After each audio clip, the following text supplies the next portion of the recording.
গৌরব মোদের আশা আমরি বাংলা ভাষা। মাগো তোমার কোলে তোমার কোলে কতই শান্তি ভালোবাসা আমরি বাংলা ভাষা। মোদের গৌরব মোদের আশা আমরি বাংলা ভাষা। জাদু বাংলা গানে গানে তার মাঝি গানে, জাদু বাংলা গানে গানে তার মাঝি গানে। কে গান নাচে বাউল, কে গান নাচে বাউল, গান গে ধান কাটে চাষা আমরি বাংলা ভাষা। মোদের গৌরব মোদের আশা আমরি বাংলা ভাষা। বিদ্যাপতি চণ্ডী কবি হেম মধু বঙ্কিম রবি, বিদ্যাপতি চণ্ডী কবি হেম মধু বঙ্কিম রবি। ওই ফুলেরই মধুর রসে, ওই ফুলেরই মধুর রসে বাঁধল সুখে মধুর বাসা আমরি বাংলা ভাষা। মোদের গৌরব মোদের আশা আমরি বাংলা ভাষা। বাজে রবি তোমার বিনে আনলো মালা জগৎ জিনে, বাজে রবি তোমার বিনে আনলো মালা জগৎ জিনে। তোমার চরণ তীর্থে মাগো, তোমার চরণ তীর্থে মাগো আজ জগৎ করে যাওয়া আসা আমরি বাংলা ভাষা। মোদের গৌরব মোদের আশা আমরি বাংলা ভাষা। ওই ভাষাতে প্রথম বলে ডাকলো মায়ে বাবা বলে, ওই ভাষাতে প্রথম বলে ডাকলো মায়ে বাবা বলে।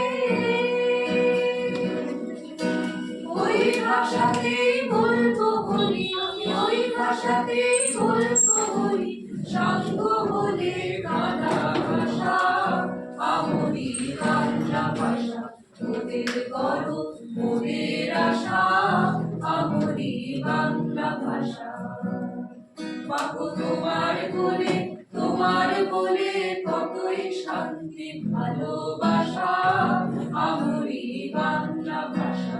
মোদের গৌরব মোদের আশা আমরি বাংলা ভাষা।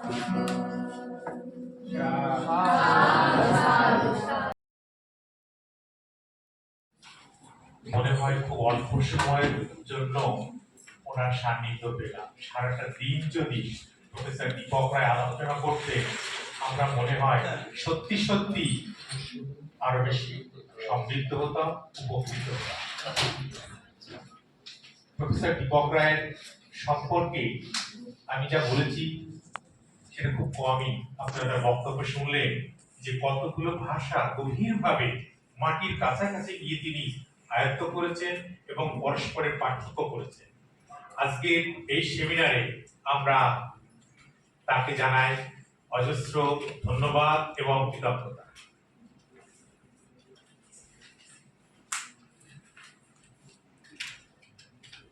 এরপর আমরা যার বক্তব্য শোনার জন্য অপেক্ষা করছি, একটু যান্ত্রিক সংযোগ করা দরকার হচ্ছে, পাওয়ার পয়েন্ট প্রেজেন্টেশন হবে, তার আগে আমি সামান্য কিছু বলছি।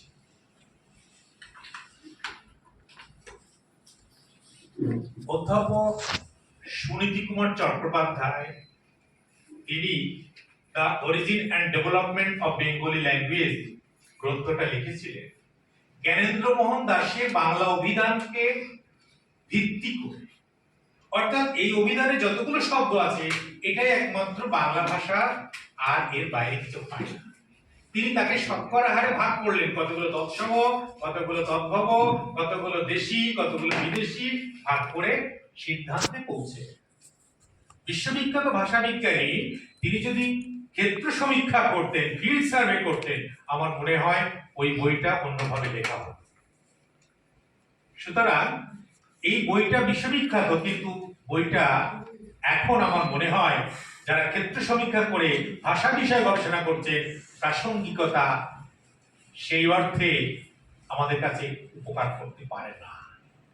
কারণ তিনি একটা জায়গায় বলেছেন, দেশি শব্দ খাঁটি বাংলা শব্দ, খাঁটি বাংলা এবং দেশি এই দুইয়ের ডেফিনেশন তার এই বইতে নেই। ভাষা বিষয়ে আমাদেরকে একটা মানসিকতা কাজ করে, কারণ আমরা দেখেছি ভাষা একটা এমন জিনিস, একটা জাতি তার সঙ্গে এটা প্রবাহিত হয়।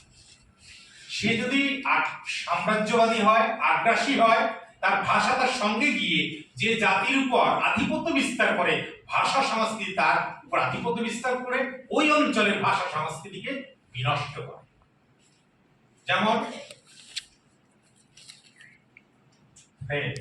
ফ্রেঞ্চ ল্যাঙ্গুয়েজ, ফরাসি জাতি, তারা ইংল্যান্ড এবং অন্যান্য জায়গায় যেখানে পরিবেশ তৈরি করেছে, ইংল্যান্ড, স্পেন, পর্তুগাল, রাশিয়া, যেখানে যেখানে তারা করেছে ভাষা সাম্রাজ্য বিস্তার করছে। রাশিয়ার ক্ষেত্রে একটা বিশেষ কথা আমি বলি, যখন রুশ বিপ্লব হয়ে গেল, লেনিন ক্ষমতায় এলেন, মস্কো থেকে এলিট ক্লাস তারা এসে বলল টোটাল সোভিয়েত ইউনিয়নের ভাষা করে দেওয়া হোক রাশিয়া। লেনিন বললেন আমি ভাবনা চিন্তা করছি, করতে করতে এত ছোট ছোট ভাষাভাষী মানুষ, প্রত্যেক ভাষাভাষী মানুষের তাদের পণ্ডিতদের তিনি মস্কোতে নিয়ে এলেন। শুধুমাত্র রাশিয়ার ক্ষেত্রে নয়, সারা পৃথিবীর সব ভাষাভাষী মানুষদের নিয়ে এসে কি করলেন? আমরা এক্ষেত্রে রবীন্দ্রনাথের একটা কথা মনে পড়ে যায়। রবীন্দ্রনাথ বলতেন যে তুমি ইংরেজি শিখেছো, ইংরেজির যে জ্ঞান সেটা আয়ত্ত করে তোমার নিজের মাতৃভাষায় সেটা লেখো, তোমার ভাষাভাষী মানুষ ওই জ্ঞানের দ্বারা সমৃদ্ধ হোক। লেনিন কিন্তু সেটাই করেছিলেন, প্রতিটা ভাষাভাষীর জ্ঞান একে অপরের মধ্যে বিস্তার করার চেষ্টা করেছিলেন। তার প্রমাণ সারা পৃথিবী জুড়ে সোভিয়েত ইউনিয়নের বইপত্র এবং পণ্ডিতরা ওখানে কাজ করতেন। এখন আমাদের এই যে ভাবনা চিন্তা, সেটা হচ্ছে চিরকাল আমরা কোথায় ছিলাম? ফিউডালিস্টিক সিস্টেমের মধ্যে। ফিউডালিস্টিক সিস্টেম বা সামন্ততান্ত্রিকের মধ্য থেকে আমরা এলাম ক্যাপিটালিস্টিক, তার অনেক পরে আমরা আসছি ডেমোক্রেটিক এবার সোশ্যালিস্ট। তো ফিউডালিস্টিক মনোভাবটা কি? হীনমন্যতায় ভোগা, অর্থাৎ আমাকে যে প্রভুত্ব করছে, প্রভুর ভাষা শিখবো, প্রভুর মতো করে যে চলার চেষ্টা করবো, তাহলে আমি প্রভুত্ব করতে পারবো, তাহলে আমার অধীনস্থ যারা তারা আমার পায়ের তলায় থাকবে। এটা হচ্ছে এডুকেটেড এলিট ক্লাস আর হচ্ছে মিডল ক্লাস, এই মেন্টালিটি নিয়ে চলেছে, বিশেষ করে কলোনিয়াল কান্ট্রিগুলো। যে কারণে আমাদের কাছে একটা সংকট এসে হাজির হয় যে বেশি মানুষের সাথে যোগাযোগ করতে গেলে এই ভাষা না শিখলে সম্ভব নয়, সেই ভাষাটা আন্তর্জাতিক স্বীকৃতি আছে। কিন্তু এখানে শেষ নয়। সোশ্যালিস্টিক কান্ট্রি যেমন লেনিন সমস্ত ভাষাকে পড়ার চেষ্টা করলেন, আবার ফিউডালিস্টিক মেন্টালিটি যেমন এটা করছে, আর একটা দিক কিন্তু আছে ক্যাপিটালিস্টিক। ক্যাপিটালিস্টিক তারা তোমার এই পাণ্ডিত্য বোঝে না, তোমার কে প্রেস্টিজে উপরে থাকবে কে তলায় থাকবে এটা বোঝে না, তার চাই টাকা, মানি চাই, কি করে সে বেশি উপার্জন করবে সেটা তার দরকার। এই ক্যাপিটালিস্টিক যে মনোভাব এবং কর্পোরেট দুনিয়া, তারা কিন্তু এই এলিট ক্লাসের এই কথায় বিশ্বাস করে না যে সকলকে ইংরেজি শেখাতে হবে তবেই ইংরেজি যোগাযোগ করতে হবে, কিংবা ফ্রেঞ্চ শেখাতে হবে, কিংবা রাশিয়ান শেখাতে হবে, তা নয়। তার অর্থনীতির জন্য সে বসে থাকবে না, ওই অপেক্ষা করবে না কবে শিখবে। সে নিজে কি করবে? লোক নিয়োগ করবে, প্রয়োজনে একেবারে মাটির কাছাকাছি পৌঁছে যাবে, তার ভাষায় সে তার পণ্য বিক্রি করে মার্কেটিং করবে। উদাহরণ হিসেবে বলে জিওগ্রাফিক্যাল চ্যানেল, ডিসকভারি চ্যানেল প্রথমে মূলত ইংলিশে সারা পৃথিবীতে চলছে, কিন্তু অর্থনৈতিকভাবে সমৃদ্ধ হতে গেলে কর্পোরেট দুনিয়ার হাতে যখন চ্যানেল চালানোর দায়িত্ব গেল, তখন কিন্তু তারা দেখলো এর সাবস্ক্রাইবার নেই। তারা ভোজপুরি থেকে শুরু করে সাঁওতালি থেকে শুরু করে সমস্ত ছোট ছোট এলাকার সব ভাষাতে তারা ডাবিং করতে শুরু করে, কারণ তার এতগুলো মার্কেটিং এতগুলো তার সাবস্ক্রাইবার দরকার, তার টাকা দরকার। এই ভাষার পাণ্ডিত্যের অহংকারে বসে অর্থ উপার্জন হবে না। হয়তো কয়েকজন লোকের পাণ্ডিত্যের গুরুগাম্ভীর্য থাকবে। একটা সময় ধারণা ছিল যে পণ্ডিত ব্যক্তির কাছাকাছি পৌঁছানোর জন্য তাকে নিজেকে পণ্ডিত হতে হবে, নইলে পণ্ডিতের অত দায় পড়েনি। সে একদম মেঠো ভাষায় কথা বলবে, মেঠো চিন্তা ভাবনা করবে। এটা কিন্তু সবচেয়ে বেশি ক্ষতি করেছে লিটারেচারের লোকে, সাহিত্যিকরা এই ধরনের অভিব্যক্তি করেছে বলে। আর মানুষ স্বভাবত বিজ্ঞান হোক অর্থনীতি হোক পড়ার আগে লিটারেচারটা সে আগে পড়ে, সেই পড়ার পর তার মানসিকতা একটা বাধা সৃষ্টি হয়। সেই বাধাতে কিন্তু মুশকিল আছে, কারণ আধুনিক যুগে একদিকে অর্থ যেমন একটা ক্যাপিটালিস্ট সোসাইটি অর্থ যেমন চাইছে, তার অর্থ গুটিয়ে নিতে হবে, তার জন্য সে বসে থাকবে না। সে দরকারে মাটির কাছাকাছি ক্ষুদ্র জনসংখ্যায় সেখানেও সেই ভাষায় পৌঁছে যাবে। অরুণাচল প্রদেশে 36টা ভাষাভাষী মানুষ বাস করে, এক একটা ছোট ছোট পাহাড় নিয়ে এক একটা ভাষাভাষী। ভাবা যায় সেখানে চ্যানেলগুলো চেষ্টা করেছে তারা সেই সব ছোট ছোট ভাষাভাষীর মাধ্যমে তাদের কাছ থেকে তার চ্যানেলকে বিক্রি করার জন্য। আমি শুধু একটা ওই দুর্নীতি চ্যানেলের কথা বলছি না, সারা পৃথিবীতে যতগুলো শুধু নিউজ চ্যানেল নয়, সব চ্যানেলগুলো এখন কর্পোরেট দুনিয়া, সমস্ত কিছু। এমনকি একটা ফেয়ার লাভলি বিক্রি করবে, সেটাও কিন্তু সে চেষ্টা করবে তার বিজ্ঞাপনটা ও কত মানুষের কাছাকাছি পৌঁছানো যায় সেই ভাষায় বিজ্ঞাপন দিই, কারণ তার দরকার টাকা। সুতরাং আমাদের ওই ধারণা নিয়ে চলবে না যে শুধুমাত্র কয়েকটা ফরেন ল্যাঙ্গুয়েজ শিখলে আমি মুঠো মুঠো টাকা রোজগার করবো। অসংখ্য মানুষের মধ্যে আমি একজন হতে পারি, অসংখ্য মানুষ বঞ্চিত হবে, ব্যর্থ হবে, কিন্তু আমাকে এটা দেখতে হবে ওই যে ক্ষুদ্র ক্ষুদ্র মানুষ তাদের ভাষাগুলো গুরুত্বপূর্ণ, আমি তাদের ভাষাও আমার দখল করা দরকার, দক্ষতা আনা দরকার। সে যে কারণে ওই ভাষায় ট্রান্সলেট করার জন্য, ডাবিং করার জন্য লোক দরকার। যখন 2005 সাল টিচিং অফ ইন্ডিয়ান ল্যাঙ্গুয়েজের দায়িত্ব যখন আমি পেলাম, তখন সারা ভারতবর্ষ ঘুরে দেখলাম ভাষা একটা বড় জায়গা, এত বেকার মানুষ, মানুষের কথা বলতে পারছে না, যোগাযোগ করতে পারছে না। কর্পোরেট দুনিয়ায় তাদের পণ্য বিক্রি করার জন্য ভিন্ন ভিন্ন ভাষাভাষী লোক দরকার। তাহলে ভাষা শেখা তার কর্মক্ষেত্রের জায়গা তৈরি, শুধু ট্রান্সলেটর নয়, আর একটা মানুষের সঙ্গে কমিউনিকেশন করে এই কর্পোরেট দুনিয়ার পণ্য সামগ্রী বিক্রি করা থেকে শুরু করে জ্ঞান বিজ্ঞানের আদান প্রদান করা থেকে শুরু করে সবকিছু কিন্তু নির্ভর করছে ভাষা শিক্ষা। যদি রবীন্দ্রনাথের কথাটা আরেকবার আমি বলি, জাপান চীন সেটা কিন্তু তারা সে অনুযায়ী পথ চলেছে। তারা অন্য ভাষা আয়ত্ত করে সেই ভাষার জ্ঞানকে নিজের মাতৃভাষায় পরিপূর্ণভাবে অনুবাদ করে তারা নিজেরা সমৃদ্ধ হয়েছে। যে জাতি মাতৃভাষায় সমস্ত জ্ঞানকে নিজে রূপান্তরিত করে নিজের চিন্তার শক্তিকে বৃদ্ধি করতে পারে এবং নিজের প্রগতি পথটা সুগম করতে পারে, তার অর্থনীতি উন্নতি হবে, সামাজিক উন্নতি হবে, জাতীয় উন্নতি হবে। আমরা অধীর আগ্রহে অপেক্ষা করছি আমাদের শ্রদ্ধেয় সৌম্য চক্রবর্তী, যিনি ইকোনমিক্স অ্যান্ড পলিটিক্স ডিপার্টমেন্টের এখন হেড এবং প্রফেসর। আমরা তার পাওয়ার পয়েন্ট প্রেজেন্টেশন এবং তার অসাধারণ বক্তব্য শুনে সমৃদ্ধ হব। আমন্ত্রণ করছি প্রফেসর সৌম্য চক্রবর্তী। এখানে এবং 21 চেতনা পরিষদ, অবশ্যই তাদেরকেও, সেই সংগঠনকেও ধন্যবাদ। এই বিষয় ঠিক, আর আমি একটু আমার বলার ধরনটা একটু ইনফর্মাল, অনানুষ্ঠানিক। ঠিক আনুষ্ঠানিকভাবে একটা লেকচার সেটা দেওয়া যায়, ক্লাসে হয় সে সমস্ত, বা ফর্মাল অনেক বিষয়ের লেকচার হয়, এটাকে আমি একটু অন্যভাবে ভাবার চেষ্টা করেছি। এটা আমরা যাকে আজকাল বলি ইন্টারডিসিপ্লিনারি, সেরকম একটা আলোচনা। এবং এখানে যারা বসে আছে, বিশেষ করে ছাত্রছাত্রী, গবেষক গবেষিকা, তারা নানান বিষয় নিয়ে ভাবনা চিন্তা করে।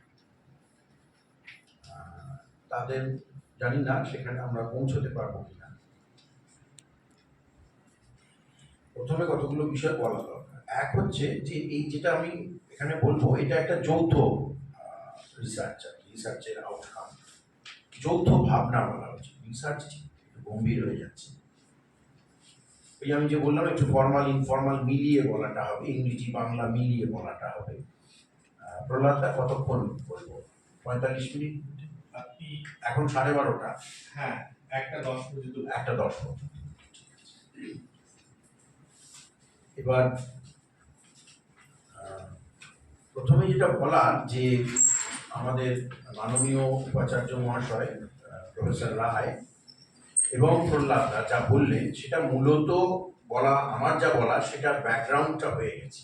ফলে ওইটা খুব গুরুত্বপূর্ণ। ওনারা যা বলেছেন সেটাই আসলে আমি বলবো। আমার বলার মধ্যে অন্য কিছু নেই। ওনারা প্রায় সবটা বলে দিচ্ছেন, শুধু দৃষ্টিভঙ্গিটা, ওরিয়েন্টেশনটা আলাদা। ওনারা বলেছেন ভাষার দিক থেকে দাঁড়িয়ে উন্নয়নকে দেখছেন, উন্নয়নের সমস্যাকে দেখছেন, উন্নয়ন ভাবনা, উন্নয়নের প্রয়োজনীয়তাকে দেখছেন, উন্নয়নের বিশেষ করে সমস্যা ভাষার দিক থেকে ব্যাপারটাকে দেখার চেষ্টা করছে। আমার দেখাটা উল্টো। উন্নয়নের দিক থেকে দাঁড়িয়ে, যে উন্নয়নের জন্য আমার ভাষার সমস্যা কতটা হতে পারে বা সেখানে কতটা ভাষার বিষয়টা জরুরি হয়ে উঠছে, সেইটা আমরা বুঝব। বা প্রথমেই আমার মনে হচ্ছিল এই ঘরে, যে আমার ক্লাসে আমি দেখি, আমি জানি না অন্যান্যদের ক্ষেত্রে, এখানে মূলত ছাত্রছাত্রীদের বিষয়টা মাথায় রেখেই বলছি, যে তারাও একটা ভীষণ ভাষা সমস্যার মধ্যে ভোগে। সেটা হচ্ছে আজকাল ইংরেজি ভাষা জানতে হবে, না হলে মোটেই হবে না। যে ভাষাই হন না কেন, হিন্দি হন, বাংলা হন, ইত্যাদি হন, ইংরেজি ভাষা জানতে হবে। এবং সেই ইংরেজি ভাষায় যথেষ্ট সরগড় না হলে, অন্তত বলার মধ্যে সেই সরগড় ব্যাপারটা না থাকলে মোটেই হবে। মানে ভাষা সমস্যা এবং তাদের ব্যক্তিগত অর্থনৈতিক উন্নয়নের জায়গা, সেটা ভীষণভাবে আছে। এই সমস্যাটাই কিন্তু আমরা দেখবো না, আমার বিষয় বলার মধ্যে এই বিষয়টা কিন্তু উঠে আসবে। কিন্তু যাদের নিয়ে বলবো তারা সম্পূর্ণ অন্য কর্মকাণ্ডের সাথে যুক্ত, অন্য গ্রুপ অফ পিপল যাকে আমরা বলি। তারা সেই সমস্ত মানুষ নন যারা মেইন স্ট্রিম যাকে আমরা বলি, যে মূলধারার মানুষ নন। অমূলধারা, যদিও বিশাল বিশাল কোটি কোটি, কিন্তু তবুও মূলধারা নয় না, মূলধারার বাইরে। কিন্তু সমস্যাটা একই রকম। যাই হোক, আমি এখানে রয়েছে, আমি দেখতে পাচ্ছি টাইটেলটা হচ্ছে inclusive growth, indigenous knowledge and mother tongue and analysis on the informal sector. হঠাৎ করে ইনফর্মাল সেক্টর নিয়ে পড়লাম কেন? এমনিতে আমার বিষয় রিসার্চের ইনফর্মাল সেক্টর, কেউ ভাবতে পারে এটা গরুর রচনা, তাতে ভুল নেই, এটা গরুর রচনা বটে। কিন্তু কেন আমি এটা নিয়ে ভাবি? অনেক কিছু নিয়ে ভাবা যায়, ফাইন্যান্সিয়াল ইকোনমিক্স, অনেক কিছু আছে। এটা বিশেষ কারণ আছে। এটা জাস্ট একটা এমনি খুব বাজার আছে, ভাবলে প্রচুর পেপার হবে, এরকম ব্যাপার ঠিক নয়। এটা হয়তো আছে, এবং তার সাথে অদ্ভুতভাবে কিন্তু এগুলো যুক্ত। এরকম নয় আজকের জন্য জোর করে বসানো হয়েছে আজকের বক্তৃতার জন্য। যে ইন্ডিজিনাস নলেজ এবং মাদার টাং, এটা এদের জন্য অনেক বেশি প্রযোজ্য দেন আমাদের জন্য, যারা অনেক বেশি ফর্মাল সিস্টেমের মধ্যে আছি, আনুষ্ঠানিক সিস্টেমের মধ্যে আছি, রাদার দেন অনানুষ্ঠানিক। ইনফর্মাল হচ্ছে অনানুষ্ঠানিক, যাকে আমরা অসংগঠিত ক্ষেত্র বলি, ভারতীয় নমেনক্লেচার। কেন? তার কারণটা এরকম। কিছু ছবিগুলো দেখার দরকার নেই, আমি বলছি, আমি আমার জন্যই হয়তো এটা বলছি, যে কেন আমরা এই সেক্টরটা নিয়ে পড়লাম হঠাৎ। কারণ যদি ভারত পৃথিবীর তথ্য দেখি, তাহলে দেখবো এমনকি আফ্রিকা, তাকেও যদি আমি দেখি, ল্যাটিন আমেরিকাকে দেখি, তাহলে ভারতবর্ষে অকৃষিতে, অসংগঠিত ক্ষেত্র, তার সঙ্গে যুক্ত মানুষের সংখ্যা শতকরা যদি দেখি, অসম্ভব বেশি, সবচেয়ে বেশি, সম্ভবত সবচেয়ে বেশি। আফ্রিকার দরিদ্রতম দেশগুলোকেও যদি দেখি, পৃথিবীর দরিদ্রতম দেশগুলোকে দেখি, তাহলেও দেখবো ভারতবর্ষে অদ্ভুতভাবে এত উন্নয়ন হচ্ছে। তো আমরা কত উন্নয়ন করে ফেলেছি, স্বাধীনতার 75 বছর হয়ে গেছি, আফ্রিকার দেশের সঙ্গে তুলনীয়। অনানুষ্ঠানিক ক্ষেত্র, যেখানে কোনো আইন নেই, কানুন নেই, কোনো রেগুলেশন নেই, কেউ ধরতে আসবে না আমি আমার শ্রমিককে ঠিক মাইনে দিচ্ছি কিনা, তাকে অ্যাসিডের সামনে ফেলে দিলাম কিনা, বিষ বাষ্প ওয়েল্ডিং করছি, আমার সামনে কোনো এরকম গার্ড আছে কিনা, আমি 10তলা বাড়ির ওপরে উঠেছি, হুশ করে পড়ে গেলাম, মরে গেলাম, জাস্ট পুড়িয়ে দেওয়া হলো বা কবর দিয়ে দেওয়া হলো। বা এখানকার আমরা জানি এই স্পঞ্জ আয়রন কারখানা, যদি কোনো কারণে অ্যাক্সিডেন্ট হয়, সিম্পলি ফার্নেসের মধ্যে ফেলে দেওয়া হয়। এগুলোর মানে সার্ভে করতে গিয়ে দেখা গেছে, মানে আপনি নাম করে ঢুকলেন, আমার নাম সৌম্য চক্রবর্তী, আমি যখন ঢুকছি খগেন চন্দ্র মুখ, ফলে লোকটা যখন মরে গেল তখন সৌম্য চক্রবর্তী তো ঢোকেনি, তাহলে মরবে কেন? সৌম্য চক্রবর্তী মিসিং, পালিয়ে গেছে। এই যে ভয়ঙ্কর ইনফরমাল সেক্টর, এইরকম ভয়ঙ্কর ইনফরমাল আমাদের সামনে বিক্রি করছেন, ফুচকা বিক্রি হচ্ছে, সবজি বিক্রি হচ্ছে, সাইকেল সারাই করছেন, রোল বিক্রি করছেন, ঝুড়ি তৈরি করছেন, তাঁত বুনছে, ঝুড়ি তৈরি করছে, কি মুখোশ তৈরি হচ্ছে, ডোকরা শিল্পী ডোকরার কাজ করছে, এই সব মিলিয়ে হচ্ছে অসংগঠিত ক্ষেত্র, অকৃষি। এবং সেটা আফ্রিকার থেকেও বেশি। আফ্রিকার ভীষণ খারাপ খারাপ দেশগুলি, যাদের আমরা খুব দুঃখজনক পরিস্থিতি, যাদের খারাপ ওই অর্থে আর্থিকভাবে, তাদের থেকেও অবস্থাটা খারাপ বা তাদের সমান। এত উন্নয়নের শতকরা হিসেবে ইনফর্মাল, যাদের কোনো ইনফর্মাল, এই যে আপনাদের কোনো সমস্যা হলো, হেডের কাছে চলে গেলে, এই এটা আমার প্রাপ্য, আমি কেন পাচ্ছি না, এইসব কোনো ব্যাপারই হবে না। হবে না, হাফতা দিতে হবে, নাহলে বসতে দেবো না, তুলে দেবো, এখান থেকে ওখান রাস্তা হবে, সৌন্দর্যায়ন হবে, উঠে গেলাম, আবার সৌন্দর্যায়ন হবে, আবার উঠে গেলাম, এভাবেই জীবন চলতে থাকছে। এদের শতকরা হিসেবটা কিন্তু এরকম ভয়ঙ্কর। ভারতবর্ষের এত সুন্দর দেশে এটা কিন্তু এরকম। এই জন্যই ইনফরমাল সেক্টরকে বেছে নেওয়া। এবং এই ইনফরমাল সেক্টর একটা জায়গা, এবং এর সঙ্গে কিন্তু এরকমই কৃষি নিয়ে বললে, আজকে এই ইয়ার্সিতে আমরা কথা বলছি, কৃষির মধ্যেও এরকম ভীষণ অবস্থা আছে, কিছু কিছু আমরা দেখি। যাই হোক, বেশি একটু তাড়াতাড়ি বলতে হবে। এই তথ্যগুলো অত আমি যা বলছি সেদিকে শুনলেই হবে, তথ্যগুলো আছে এখানে। আমরা বলার চেষ্টা করছি যে কি বিপুল পরিমাণ সংখ্যা দিয়ে দেখার চেষ্টা করছি যে কৃষিতে কত যুক্ত ছিলেন। প্রথম দ্বিতীয় কলামে আমরা দেখতে পাচ্ছি, তারপরে ইনফরমাল সেক্টর, সে তুলনায় organised manufacturing, Durgapur steel plant ইত্যাদি বড় বড় কারখানা আমরা জানি, সেগুলো হচ্ছে অর্গানাইজড ম্যানুফ্যাকচারিং। এবং তারপরে এই যে এইআরসি, বিশ্বভারতী ইত্যাদি, ওই লাস্ট কলামটায় পড়ে যাবে। দেখা যাচ্ছে যে এগ্রিকালচারের সংখ্যা কমছে এবং ইনফরমাল সেক্টরের সংখ্যা বাড়ছে, প্রচুর লোকজন সেখানে জড়ো হচ্ছেন। এরপরে আমরা এই যে বাড়ছে ইনফরমাল সেক্টর, এই যে আগের ছবিটায় দেখলাম যে ইনফরমাল সেক্টর 77 মিলিয়ন, মানে 7,70,00,000, 10 কোটি, 11 কোটি মানুষ, 5 জন করে ধরুন, একটা ফ্যান্টাস্টিক পরিমাণ মানুষ ডিপেন্ডেন্ট অন দিস সেক্টর। এবং এটা কিন্তু কোনো ওই পশ্চিমবঙ্গের সমস্যা, এরকম অনেকে ভাবে এই পশ্চিমবঙ্গের এটা সমস্যা, এরকম নয়। অবশ্যই উত্তরপ্রদেশ, পশ্চিমবঙ্গ খুব এগিয়ে আছে। অদ্ভুতভাবে দেখুন, মহারাষ্ট্রে লালটা হচ্ছে আরবান, কি বিশাল পরিমাণ। মহারাষ্ট্র খুব এগিয়ে থাকা, সেখানে আরবান মানে শহরের অনানুষ্ঠানিক ক্ষেত্র বিশাল, এবং সেটা বেড়ে চলেছে। এরকম নয় যে পশ্চিমবঙ্গ বা কিছু পিছিয়ে থাকা জায়গার ব্যাপার, বরং যারা অনেক এগিয়ে আছে সেখানেও প্রচুর পরিমাণে এরকম একটা ব্যাপার।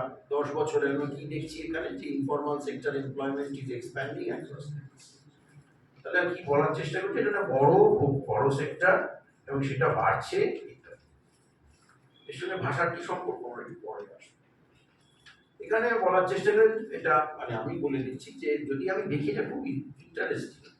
সেটা হচ্ছে যত বেশি উন্নয়ন, যে স্টেটে যত বেশি উন্নয়ন, সেখানে তত বেশি ইনফরমাল সেক্টর, সেখানে তত বেশি অনানুষ্ঠানিক। সেখানে তার মানে আমরা উন্নয়ন বলতে পার ক্যাপিটা ইনকাম বলছি, মানে মাথা পিছু আয়, মানে আমাদের একটা ধারণা আছে যে এই ক্ষেত্রেও এটা আছে, কিছুদিন পরে যখন আরো উন্নয়ন হবে, আরো রাস্তা হবে, আরো কারখানা হবে, আরো বড় বড় অফিস কাছারি হবে, বিশ্ববিদ্যালয় হবে, একদিন আমরা ঠিক এখান থেকে মুক্তি পেয়ে যাব।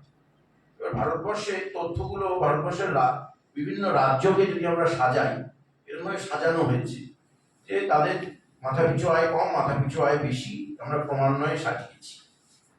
এবং ভারতবর্ষের এক একটা রাজ্য কিন্তু ভয়ঙ্কর, মানে এরকম একটা লেখায় আছে, দেখছিলাম, ইউপি যদি একটা দেশ হতো তাহলে পৃথিবীর সম্ভবত চতুর্থ পপুলেশনের টার্মসে চতুর্থ দেশ হতো। মানে প্রথমে চীন, ভারত, আমেরিকা এবং তারপরে ব্রাজিলের আগে উত্তরপ্রদেশ, এরকম একটা ব্যাপার। ফলে এগুলো দেশের মতোই একটা ব্যাপার, এরকম নয় যে এগুলো ছোট ছোট দ্বীপের মতো জায়গা নিয়ে তথ্য আলোচনা হচ্ছে, তা নয়। তার ফলে রাজ্য কি বলতে চাইছি তাহলে আমরা এখন পর্যন্ত, ইনফরমাল সেক্টর বিশাল এবং সেটা বাড়ছে, এবং সেই বাড়াটা অদ্ভুতভাবে বাড়ছে। যেখানে যত তথাকথিত উন্নয়ন, সেখানে এদের সংখ্যা নয়, এটা কিন্তু শেয়ার অফ পপুলেশন। তার মানে কি? তার মানে হচ্ছে কেউ কেউ ভাবে এই যে ইনফরমাল সেক্টর এত কেন, এইটা পপুলেশনের সমস্যা, ভারতবর্ষের সমস্যা, পপুলেশনের সমস্যা, এত জনসংখ্যা আর বেড়ে ওঠা যাচ্ছে না, তাই তারা চলে যাচ্ছে অনানুষ্ঠানিক ক্ষেত্রে। এখানে দেখা যাচ্ছে তা কিন্তু নয়। আমি যদি ওই লেখা আছে informal sector employment by population, মানে ইনফরমাল সেক্টরে কতজন আছে সেই রাজ্যের পপুলেশন দিয়ে ভাগ করলাম, ফলে পপুলেশনের ব্যাপারটা এখানে বাদ গেল। তারপরে দেখছি যে রাজ্যে যত বেশি উন্নয়ন, সেখানে তত বেশি শতকরা ইনফরমাল সেক্টরের প্রাদুর্ভাব। এইবার এটা কিন্তু খুব গুরুত্বপূর্ণ আমাদের পরের আলোচনা। তাহলে আমরা দেখলাম কি আমরা একটা উন্নয়নের পথে হাঁটছি 75 বছর, 100 বছর ধরে। সেই উন্নয়নে এই যারা একটু পিছিয়ে আছে, এবং এরা অল্প সংখ্যক নয় কিন্তু কোটি কোটি, আমরা দেখেছি 10 কোটি ইত্যাদি, তাদের অবস্থা, তাদের সংখ্যাটা, প্রথমে সংখ্যা দিচ্ছি, সংখ্যাটা বেড়ে বেড়ে যাচ্ছে। মানে এটা কিন্তু শতকরা, এরা টোটালে না, টোটালে তো বাড়বে, পপুলেশন বাড়ছে, লোকজন বাড়ছে ইত্যাদি, এইটা খুব বোঝার আছে। যে তার ফলে আমরা যে ভেবেছিলাম যে রাস্তাঘাট করব, বড় বড় কারখানা করব, প্রচুর উন্নয়ন করবো, উন্নয়ন বলতে এবং শহর কেন্দ্রিক সভ্যতা করব, নগর সভ্যতা এই সমস্যা মিটিয়ে দেবে, এরকম হচ্ছে না। এবার কেউ প্রশ্ন করতে পারেন যে তাতে সমস্যা কি হলো? এদের সংখ্যা বাড়ছে, কিন্তু এরা যদি ভালো থাকে আগের তুলনায়, তাহলে তো সমস্যা নেই, সংখ্যা বাড়তে থাকে।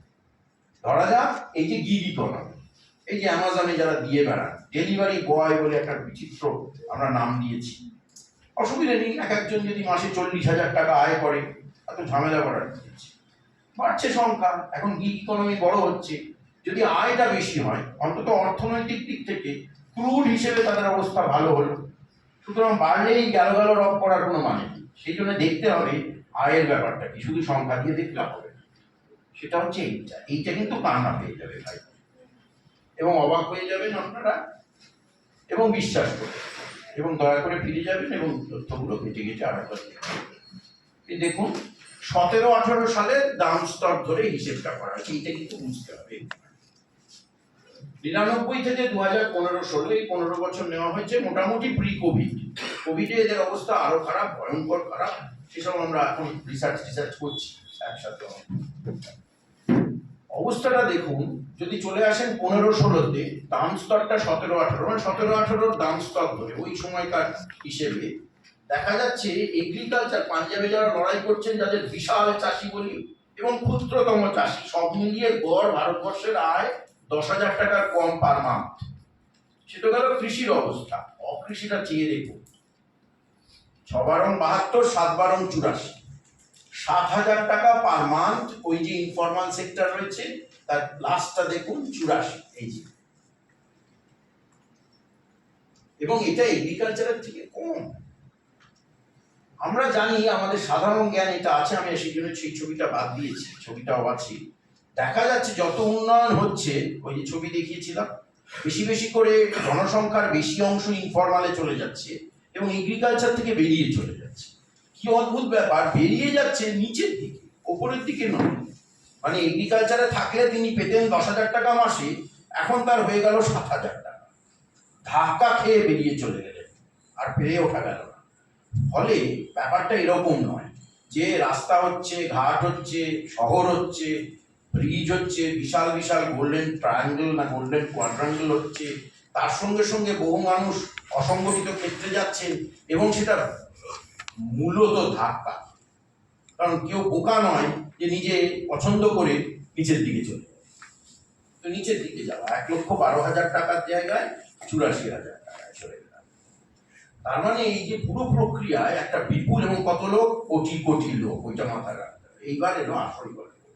তাহলে এই উন্নয়ন প্রক্রিয়ার মধ্যে দিয়ে যা আমরা করছি, গত 75 বছর ধরে করেছি, তাতে বিপুল অংশের মানুষকে আসলে আস্তে আস্তে বার করে দিচ্ছি, ঢোকাচ্ছি না, বার করে দিচ্ছি। এক অদ্ভুত উন্নয়ন প্রক্রিয়া। এইখানে ভাষার সমস্যাকে নিয়ে আসবো, এবং এখানে আমরা দেখাচ্ছি আসলে এই যে আমরা দেখছিলাম না আগের ছবিটায়, যে 56 থেকে 70 হলো, 70 থেকে 84 হলো। কেউ বলতে পারে যে ঠিক আছে, তাদের তো বাড়ছে, এগ্রিকালচার থেকে খারাপ হচ্ছে, কিন্তু তাদের তো বেড়েছে 15 বছর। সেই জন্য আমরা ভেঙে দেখেছি। এই যে আপনি ইনফর্মাল সেক্টর দেখছেন, এখানে বড় ইনফর্মাল সেক্টর আছে, ছোট ইনফর্মাল সেক্টরও আছে। যাদের ছোট, যারা হচ্ছে সেলফ এমপ্লয়েড, তাদের নিয়ে যদি আমরা দেখি, আমরা দেখেছি যে তাদের আয় আসলে এই সময়টাই 95, 2001, 2006 তথ্যই পাওয়া যাচ্ছে। সেই সময় ভারতবর্ষ কিন্তু ওই সময় প্রচন্ড গ্রো করেছিল, high growth rate, highest actually 2000 থেকে 2010। এই সময় তাদের আয় কমে গেছে, সেটা দেখানোর চেষ্টা করছি। কেউ দেখতে চাইলে পরে তো এটা থাকবে, নিখুঁতভাবে দেখে দেবেন। তাহলে গল্পটা কি হলো? এগ্রিকালচার থেকে উচ্ছিন্ন মানুষ, কৃষি থেকে উচ্ছিন্ন মানুষ, উন্নয়নের ধাক্কা। এবং উন্নয়নের ধাক্কা কিরকম হতে পারে? উন্নয়নের ধাক্কা হচ্ছে কস্ট বেড়ে যাচ্ছে, আরবানাইজেশন হচ্ছে, উৎখাত হচ্ছে, রাস্তা তৈরি হচ্ছে, উৎখাত হচ্ছে, শহর তৈরি হচ্ছে, উৎখাত হচ্ছে, সিঙ্গুর হচ্ছে, উৎখাত হচ্ছে, নন্দীগ্রাম হচ্ছে, উৎখাত হচ্ছে, নবী মুম্বাই হচ্ছে, উৎখাত হচ্ছে, পস্কো হচ্ছে, উৎখাত হচ্ছে। এই উৎখাত হয়ে চলেছে। আর একদিকে কি কস্ট অফ প্রোডাকশন বাড়ছে। নানান রকম ধাক্কায় লোক বেরিয়ে খারাপ দিকে চলে গেলেন, এবং সেই খারাপ জায়গায় গেলেন। তার মধ্যে কিছু কিছু লোক একটু ভালো জায়গায় গেলেন, একটু ভালো, যারা একটু এডুকেশন আছে, একটু লোন পেতে পারে, তারা একটু বেটার ব্যবসা করলেন এগ্রিকালচার। তাদের আমরা দেখি অনেক সময় একটু বেরিয়ে গিয়ে কৃষি থেকে একটু ভালো ব্যবসা করলেন। কিন্তু একটা বিরাট অংশের লোক আসলে একেবারে সত্যি সত্যি নিচের দিকে নেমে গেলেন। এটা ম্যানুফ্যাকচারিং আর এটা সার্ভিসেস, তারা ব্যবসাপাতি ইত্যাদি করেন। তার মানে দেখা যাচ্ছে একটা অদ্ভুত ধরনের চিত্র ভারতবর্ষে তৈরি হচ্ছে। ছোট করে বললে, ভারতবর্ষে উন্নয়ন হচ্ছে। উন্নয়ন বলতে আমি যদি রাস্তাঘাট, ব্রিজ, অমুক তমুক বড় বড় টেকনোলজি, চাঁদে চলে যাওয়া ইত্যাদি বুঝি, তাহলে সেসব হচ্ছে। কিন্তু তার সঙ্গে একটা বিপুল অংশের লোক তাদের প্রাচীন যে মানে বেঁচে থাকার রসদ, সেখান থেকে উচ্ছিন্ন হয়ে একটা বিপুল অংশের লোক নিচের দিকে চলে যাচ্ছে। অর্থকরী জায়গা থেকে খারাপতর জায়গায় তারা ক্রমশ চলে যাচ্ছেন। এটা অবিশ্বাস্য লাগলেও তথ্য কিন্তু এটাই বলছে। এইবার তাহলে কি পেয়েছি আমরা? Growth has not been inclusive and there is systematic exclusion. একদম এরকম নয় যে এই লোকটা একটু পাটা ছোট, এক্সক্লুডেড হয়ে গেল, হাঁটতে পারে না, বা অমুকে একটু কথা বলতে পারে না, বা অমুকের একটু ব্যাংকের দিকে অ্যাক্সেস নেই, বা একটু পাগলাটে প্রকৃতি তাই পারলো না, এরকম কিন্তু নয়। এটা সিস্টেম্যাটিক এক্সক্লুশন। এটা র্যান্ডাম, নন সিস্টেম্যাটিক, হঠাৎ করে অ্যাক্সিডেন্টালি বাইরে বেরিয়ে গেছে অর্থনৈতিক কর্মকাণ্ডের বাইরে, এরকম কিন্তু নয়। এটা একদম ধরে ধরে দেখা যাচ্ছে। ভারতবর্ষের এগিয়ে আমাদের কাছে তথ্য নানান রকম, খুব ইন্টারেস্টিং দেখা যাবে যে দেখা যাচ্ছে, এটা এখানে নেই, একটা জায়গায় আছে, আমরা দেখেছি যে পশ্চিমবঙ্গ, মহারাষ্ট্র, কেরালা, উত্তরপ্রদেশ, সবচেয়ে ছোট ছোট ফার্মগুলোকে যদি নেন, FIRM ফার্ম বলি, মানে আমরা এই ইনফর্মাল যে ইউনিটগুলো, উৎপাদন ক্ষেত্রগুলো দেখি, উৎপাদন ইউনিটগুলো দেখি, ছোট যারা, এই এত যারা মহারাষ্ট্র কত এগিয়ে গেছে, আমরা কত অনেক ভাবি আহারে সব ব্যাঙ্গালোর চলে যাচ্ছি, কর্ণাটক, সব মেলান, সব এক কাছাকাছি। হ্যাঁ, বড়দের ডিফারেন্স আছে। মহারাষ্ট্রে যারা বড়, তারা আমাদের বড়দের থেকে বেটার অফ, তাদের ইনকাম বেশি, আয় বেশি, কিন্তু ছোটরা সব এক জায়গাতেই পড়ে আছে। এক অদ্ভুত, এটাকে আমরা ডুয়ালিজম বলি ইকোনমিক্সের ভাষা, ইংরেজিতেও বলতে পারি, যে একটা দ্বৈততা তৈরি হচ্ছে। একটা ছোট্ট অংশ উপরের দিকে উঠছে, একটা বিরাট অংশ নিচের দিকে চলে যাচ্ছে। এরকম একটা অদ্ভুত জায়গায় আমরা পৌঁছেছি। This economic exclusion has been reinforced by the hegemonic practices. মানে এইটাকে বলা হয়েছে, কি বলতে গিয়ে প্রহ্লাদ দা বলেছে, প্রফেসর রায়ও একটু বলেছে, যে আসলে এইটা আরো বেশি করে আরো যাতে আরো আমরা এটাকে একটা মানে সিস্টেম্যাটিক জায়গায় নিয়ে চলে যাচ্ছি, যে নিচের দিকেই তারা থাকছেন, তারা আর উপর দিকে উঠতে পারছেন না, তাদেরকে আমরা বার করে দিচ্ছি। এটা হঠাৎ শুধু অ্যাক্সিডেন্ট নয়, এটা সিস্টেম্যাটিক্যালি করা হচ্ছে। শুধু হয়ে গেল যা কি হয়ে গেল ব্যাপারটা এরকম শুধু নয়, এটা করা হচ্ছে, বাইরে চলে যাচ্ছেন তারা। এবং সেখানে ল্যাঙ্গুয়েজের একটা ভূমিকাও আছে, আমরা জানি। সেই আলোচনাটা আমরা এখানে খুব সুন্দরভাবে প্রহ্লাদ দা এবং প্রফেসর রায় এখানে করেছেন, যে ভাষার মাধ্যমে কিভাবে এক্সক্লুডেড হয়ে যাচ্ছেন মানুষ, এবং ভাষার হেজিমনি সেটাও বলেছেন। এখানে আলোচনা শুনতে শুনতে আমার খুব ভালো লাগছিল যে এই বিষয়গুলোই ওনারা বলছিলেন, যে ভাষার মাধ্যমে আধিপত্য বিস্তার করা, একদম এইগুলোই প্রহ্লাদ দা একটু আগে বলছিলেন। তা সেটা তো আমরা সেটাতে আজকে যাবো না, অন্যদিকে চলে যাবো। তাহলে ব্যাপারটা কি হলো, আমাদের ভাগ হয়ে গেছে। এই ডান দিকটা হচ্ছে ওয়ার্ক হাউস শব্দটার মানে আমেরিকাতে ওয়ার্ক হাউস মানে জেল, আসলে আমেরিকান ল্যাঙ্গুয়েজ এটা ওয়ার্ক হাউস। পাওয়ার হাউস তো আমরা জানি, যা বিশ্ব উন্নয়নের হাতিয়ার আর কি, তার যে ইঞ্জিন। আর মাঝখানে একটা অদ্ভুত জায়গা, আমরা কি কোথায় আছি, কখন কোথায় যাব বুঝতে পারছি না। আর ওয়েটিং ফর গোডো, এখানে লিটারেচারের লোকেরা জানেন, বসে আছি আসবেন, তিনি কোনোদিন এলেন না, মানে উন্নয়ন হবে আর কি, এরকম একটা ব্যাপার। আর ওয়ার্ক হাউস মানে ওই জেলের মধ্যে কিছুই তো নেই, এবং ভীষণ চাপ, প্রতি মুহূর্তে বেঁচে থাকা যাওয়া। এর মধ্যে আমরা যাবো না, এটা একদম চটপট পেরিয়ে যাব। কেন এটা হচ্ছে, ঠিক কি হচ্ছে, এই যুক্তি এখানে আছে, কিন্তু এটা আমি একেবারেই বলবো। এহেন অবস্থায় কোভিড এসে গেল, তাহলে খুব খারাপ, ভারতবর্ষে ভাগ হয়ে যাচ্ছে। আমাদের সবার মিলে উন্নয়ন, সেটা না হয়ে ভাগ হয়ে যাচ্ছে ভারতবর্ষ। কিছু লোক, কিছু উচ্চকোটির মানুষ উপরের দিকে উঠছে, বিপুল মানুষ নিচের দিকে যাচ্ছেন। এবং এগ্রিকালচারে এই ইয়ার্সে দাঁড়িয়ে বলা দরকার, একেবারে একই গল্প, একই স্টোরি, সেখানেও ভাগ হয়ে যাচ্ছে। ফলে ভারতবর্ষের ওভারওয়েলমিং মেজরিটি যাকে আমরা বলি, নিচের দিকে নেমে যাচ্ছেন। শুধু তুলনায় নয়, কখনো কখনো অ্যাবসলিউট টার্মসে, এবং একটা ছোট্ট অংশ ওপর দিকে উঠে যাচ্ছে একেবারে সাংঘাতিক ভাবে। খুব সুন্দর সুন্দর লেখা বেরোচ্ছে, যাতে আমরা দেখছি ভারতবর্ষের একেবারে ওপরে যারা থাকেন তাদের লিভিং স্ট্যান্ডার্ড, ফার্স্ট ওয়ার্ল্ড কান্ট্রির লিভিং স্ট্যান্ডার্ড। আপনি দেখুন না, বোলপুরে মার্সিডিজ চলে, দেখতে পাবেন। আমি দেখেছি, পরশুদিন দেখছিলাম টুরিস্ট লজের সামনে একটা মার্সিডিজ চলে, অনেক মার্সিডিজ দেখতে পাবেন, মার্সিডিজ বেঞ্চ, মানে ফোর হুইলার ছোট চালিয়ে যাচ্ছে, উঠছে টাকা। আর উল্টো দিকের গল্পটা ভয়ঙ্কর। এই অবস্থায় আমরা একটু গান্ধীকে দেখি, তিনি কি বলছিলেন, তিনি কি বলেছেন, এই অবস্থায় কি করা যায়। এরকম একটা বিভৎস অবস্থা, ভাগ হয়ে গেছে, যেখানে একটা ভীষণ। আর ওই যে বারবার প্রফেসর রায়, মাননীয় উপাচার্য মহাশয় একটা কথা বারবার বলছেন, ভীষণ টেনশন তো হবেই, সাংঘাতিক টেনশন। যদি আপনি সিস্টেম্যাটিক্যালি অনেকটা আপনার পলিসির কারণে এবং কিছুটা ভেবেচিন্তে ভাগের দিকে নিয়ে চলে যান,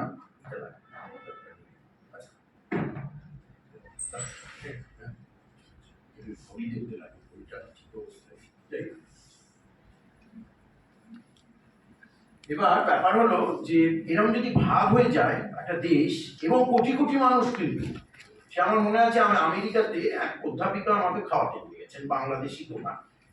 তিনি, আমার স্ত্রী এবং তার হাজবেন্ড, আমরা গাড়ি থেকে নেমেছি। উনি কিছুক্ষণ পরে বললেন, আমি গাড়ি থেকে আমার ব্যাগটা নিয়ে আসি। এই গল্পটা জানি অনেক, কিন্তু আমার নিজের জীবনের এক্সপিরিয়েন্স। ব্যাগটা নিয়ে এলেন। আমেরিকার একটা খুব সুন্দর শহর, প্রভিডেন্স তার নাম। বললে, না না, এই গাড়িটা ব্যাগটা রেখে আমি খেতে যাবো, তো ভেঙে নিয়ে চলে যাবে। এটা কিন্তু ভারতবর্ষ হবে যদি এই চলতে থাকে। আর চার্লি চ্যাপলিনের মডার্ন টাইমস যারা দেখেছি, তারা দেখেছি ওই দিদি তার ভাইদের জন্য যখন কলা চুরি করেন, তখন চ্যাপলিন কিন্তু লিখছেন না শি ইজ স্টিলিং। চ্যাপলিন লিখছেন, নির্বাক মুভি, তলায় লিখছেন she refuses to remain hungry. ওটাকে চুরি বলা যাবে না, she refuses to remain hungry. বলে দুম করে কাঁচ ভেঙে ব্যাগ নিয়ে চলে গেল, আর চোর চোর চোর চোর বলে দাওয়া করলাম, আমরা তাই করবো, মারবো এবং গণপিটুনিতে শেষও করে দিতে পারি। কিন্তু খুব সাবধান, উল্টো দিকে গণপিটুনিও শুরু হতে পারে। আপনি যদি ল্যাটিন আমেরিকার শহরগুলোতে যান, তাহলে দেখতে পাবেন এরকম আপনি খুলে রাখতে পারবেন না, এরকম কাঁটা তার, এবং সেগুলো রাত্রিবেলা ইলেকট্রিসিটি চায়, এমন ভয়ঙ্কর। সে বিশ্বাস করবেন না, বড় বড় কুকুর নিয়ে মোড়ে মোড়ে দাঁড়িয়ে রয়েছে, ভীষণ ভীষণ বন্দুক নিয়ে গার্ড, এরা প্রাইভেট সিকিউরিটি গার্ড। ফলে সেখানে, এবং আমার নিজের অভিজ্ঞতা হচ্ছে, আমি ছবি তুলছি, ছবির ক্যামেরার দাম হচ্ছে 5,000 টাকা, সেই ক্যামেরাটা ডেপ্রিসিয়েট করে করে তখন হয়তো 2,000 টাকা, বিক্রি করলে $10 পাওয়া যাবে। বলছে তুমি ওদিকে যেও না, চলে এসো, তোমায় মেরে দেবে, মেরে ট্রাক খাবে, জাস্ট ক্যামেরাটার জন্য মেরে দেবে। এই যে টেনশন, প্রফেসর রায় বারবার বারবার বলছিলেন টেনশন, সেটা রাজ্যের দাবি, ছোট ছোট খুনের দাবি, রক্ত চাই, মেরে দেবো, কারণ এদের জন্য, বাবুদের জন্য আমাদের এই হয়েছে। সেই অবস্থায় তাহলে এদের জন্য ভাবতে হবে আমাদের, এবং ভাবার কথা কিন্তু বহুবার এসেছে। গান্ধী কি বলছেন? ইফ উই ক্যান কনসাল, একটা নতুন অন্য ধরনের উন্নয়নের কথা গান্ধী আমাদের বলছেন, এবং সেখানে বলছেন if we can conceive a picture of cooperation we shall find that there would be no need of support from the lifeless machine. Machine এখানে রিপ্রেজেন্ট করছে আরবানিটিকে, মেশিন এখানে রিপ্রেজেন্ট করছে ওই উন্নয়নের ভাবনাকে। মেশিন মানে শুধু একটা যন্ত্র নয়, কুটখাট করা, একটা কম্পিউটার নয়, এটা হচ্ছে মডার্ন ভার্সেস ট্র্যাডিশনালের যে দ্বন্দ্ব। ট্র্যাডিশনাল কাকে বলে? তুই পিছিয়ে থাকা, এই দেখ আমি এগিয়ে থাকা, এগিয়ে থাকা কি? আমি মডার্ন। 2 বিঘা জমিন যারা দেখেছেন তারা দেখবেন, জমিদার যখন জমিটা নিচ্ছে, বলছে যে কৃষক তার জমি যাচ্ছে, বলছে মাই বাপ জমিন মেরা মা হ্যায়, সে হা হা হা হা করে বিমল করে, সম্ভবত বিমল রায়ের যে তার সিনেমাটা আমি দেখেছি, আমি আনফর্চুনেটলি পড়িনি। হা হা হা হা করে জমিদার বলছেন জমিন তেরা মা, কারখানা তেরা বাপ। এই হচ্ছে মডার্নিটি। পুরুষ হচ্ছে মডার্ন, মহিলা হচ্ছে ট্র্যাডিশনাল, আরবান হচ্ছে মডার্ন, গ্রাম হচ্ছে ট্র্যাডিশনাল। সেই আইডিয়া থেকে মেশিন হচ্ছে মডার্ন, যে ইন্ডিভিজুয়ালের উপর দাঁড়িয়ে মেশিন সভ্যতা, যান্ত্রিক সভ্যতা, তা হচ্ছে মডার্ন।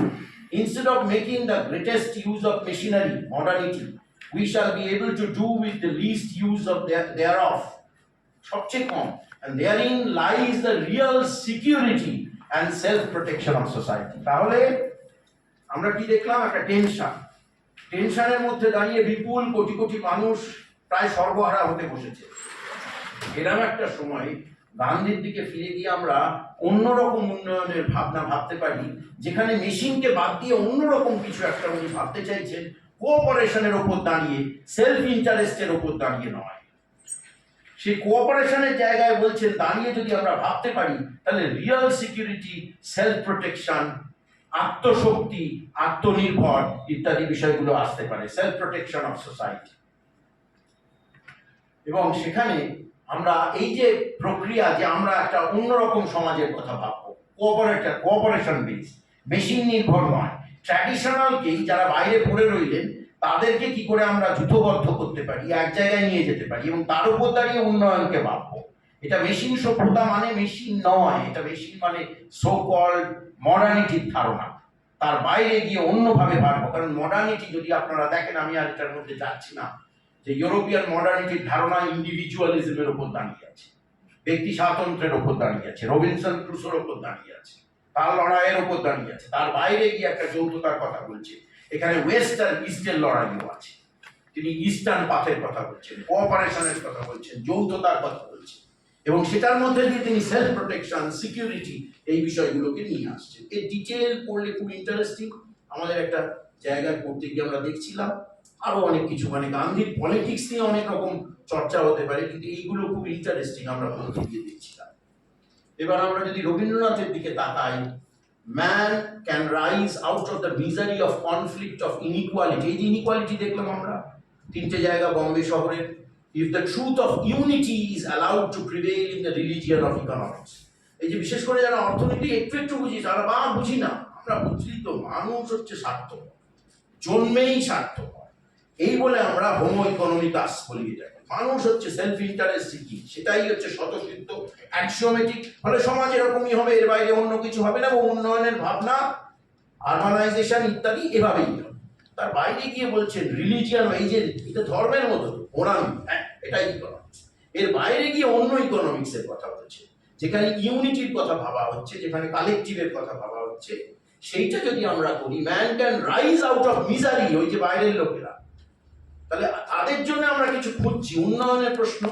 তাহলে বাইরে যারা আছেন তাদের আমরা কিভাবে উন্নয়ন করতে পারি? গান্ধী বলছেন কোঅপারেশন, ইনি বলছেন কনফ্লিক্টের বাইরে গিয়ে ইউনিটির কথা ভাবা, আবার ওই কোঅপারেশন, এবং সেটা আমরা give concrete shape to the ideal of cooperation on so vast scale, সত্যি কোটি কোটি মানুষ, will involve endless toil in experiment and failure before at length it may become an accomplished fact. Yes, তাহলে আমরা এখানে কি বলছি?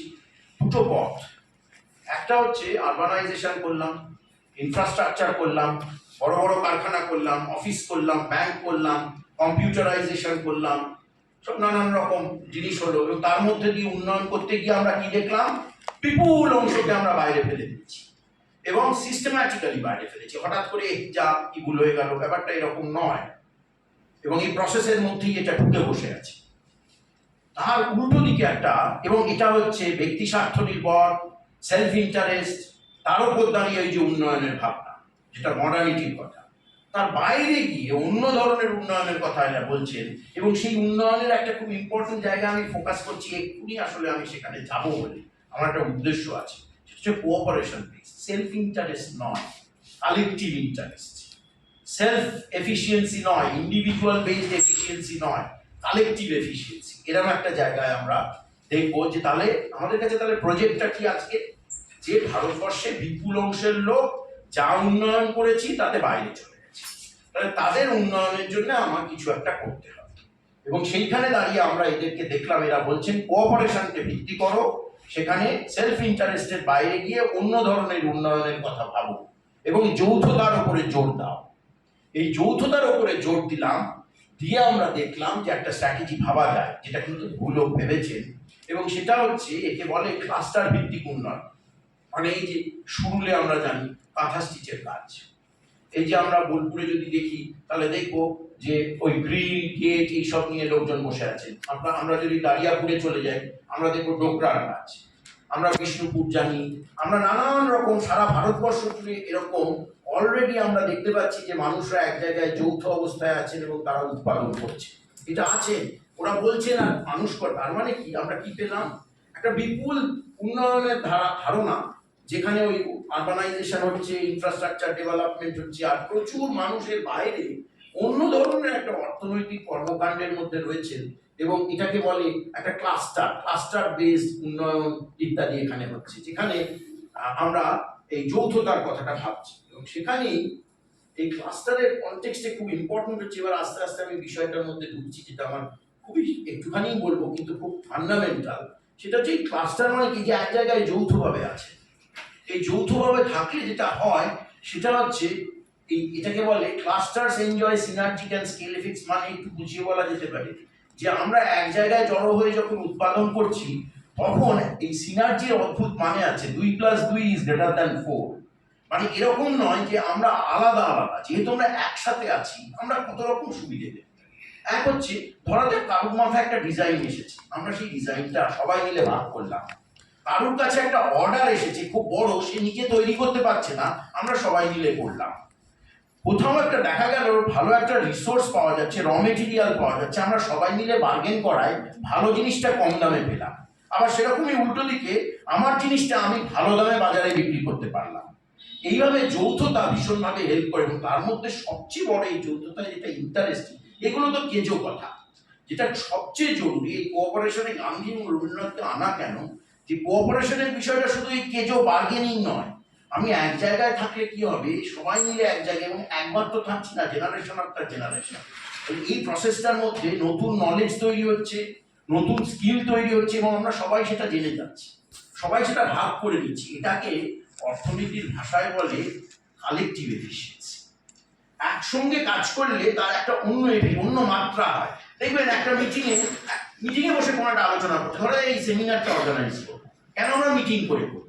তার কারণ মিটিংয়ে দেখা যাবে অনেকগুলো ডাইমেনশন বলছে, আচ্ছা এটা করলে ভালো, তুমি এটা করছো না, এই প্রবলেমটা কিন্তু ফেস।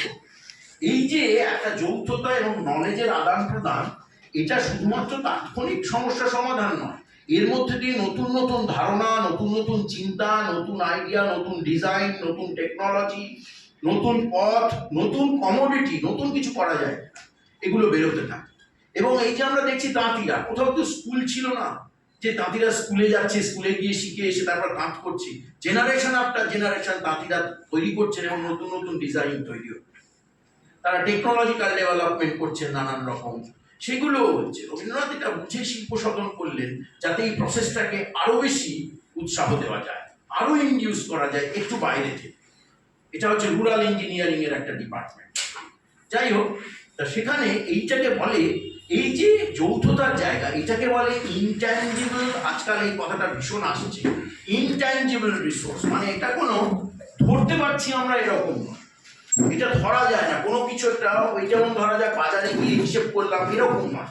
আমরা এক জায়গায় আছি, একটা কালচারে বিলং করি, এক ভাষায় কথা বলি, এবং সেখান থেকে একটা যৌথতা আমরা প্র্যাকটিস করি জেনারেশন আফটার জেনারেশন। সেখানে আইডিয়া তৈরি হচ্ছে, সেই আইডিয়া সবাই ব্যবহার করছি, আবার সেখান থেকে নতুন আইডিয়া তৈরি হচ্ছে। এই যে ইনট্যাঞ্জিবল রিসোর্স, যেটা কিন্তু যৌথ উৎপাদনের মধ্যে দিয়ে হয়। ওই গান্ধী রবীন্দ্রনাথ যখন বলছিলেন তখন তাদের মাথায় এটাও ছিল, যৌথতার এই বিষয়টা ছিল। এটা শুধু কেজো যৌথতা নয়, এখানে ট্যাঞ্জেবল রিসোর্স নয় যে আমি র মেটেরিয়াল, জল, ইলেকট্রিসিটি একসাথে ব্যবহার করছি, তাতে লাভ হচ্ছে, অবশ্যই সেটা না।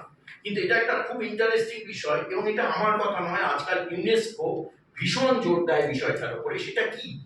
এই ইনট্যাঞ্জেবল কালচারাল হেরিটেজ বলে। ইনট্যাঞ্জেবল কালচারাল হেরিটেজ, যেমন বিশ্বভারতী হেরিটেজ পেয়েছে, এটা বাড়ির জন্য পাইনি, এটা ইনট্যাঞ্জেবল কালচারাল হেরিটেজ। এটা কোনো বাড়ির জন্য আমরা পাইনি, শান্তিনিকেতন বিল্ডিং বা অমুক জায়গাটার জন্য পাইনি, এগুলো তার ভেতরে আছে। কিন্তু মূল ধারণাটার জন্য, ভাবনাটার জন্য, জীবনশৈলীর জন্য, দর্শনের জন্য আমরা এই হেরিটেজ তকমাটা পেয়েছি। এবং সেটাও এই intangible cultural heritage consists of non physical intellectual wealth. এবং এই জিনিসটা কিন্তু ওই সমস্ত উৎপাদকদের মধ্যে আছে।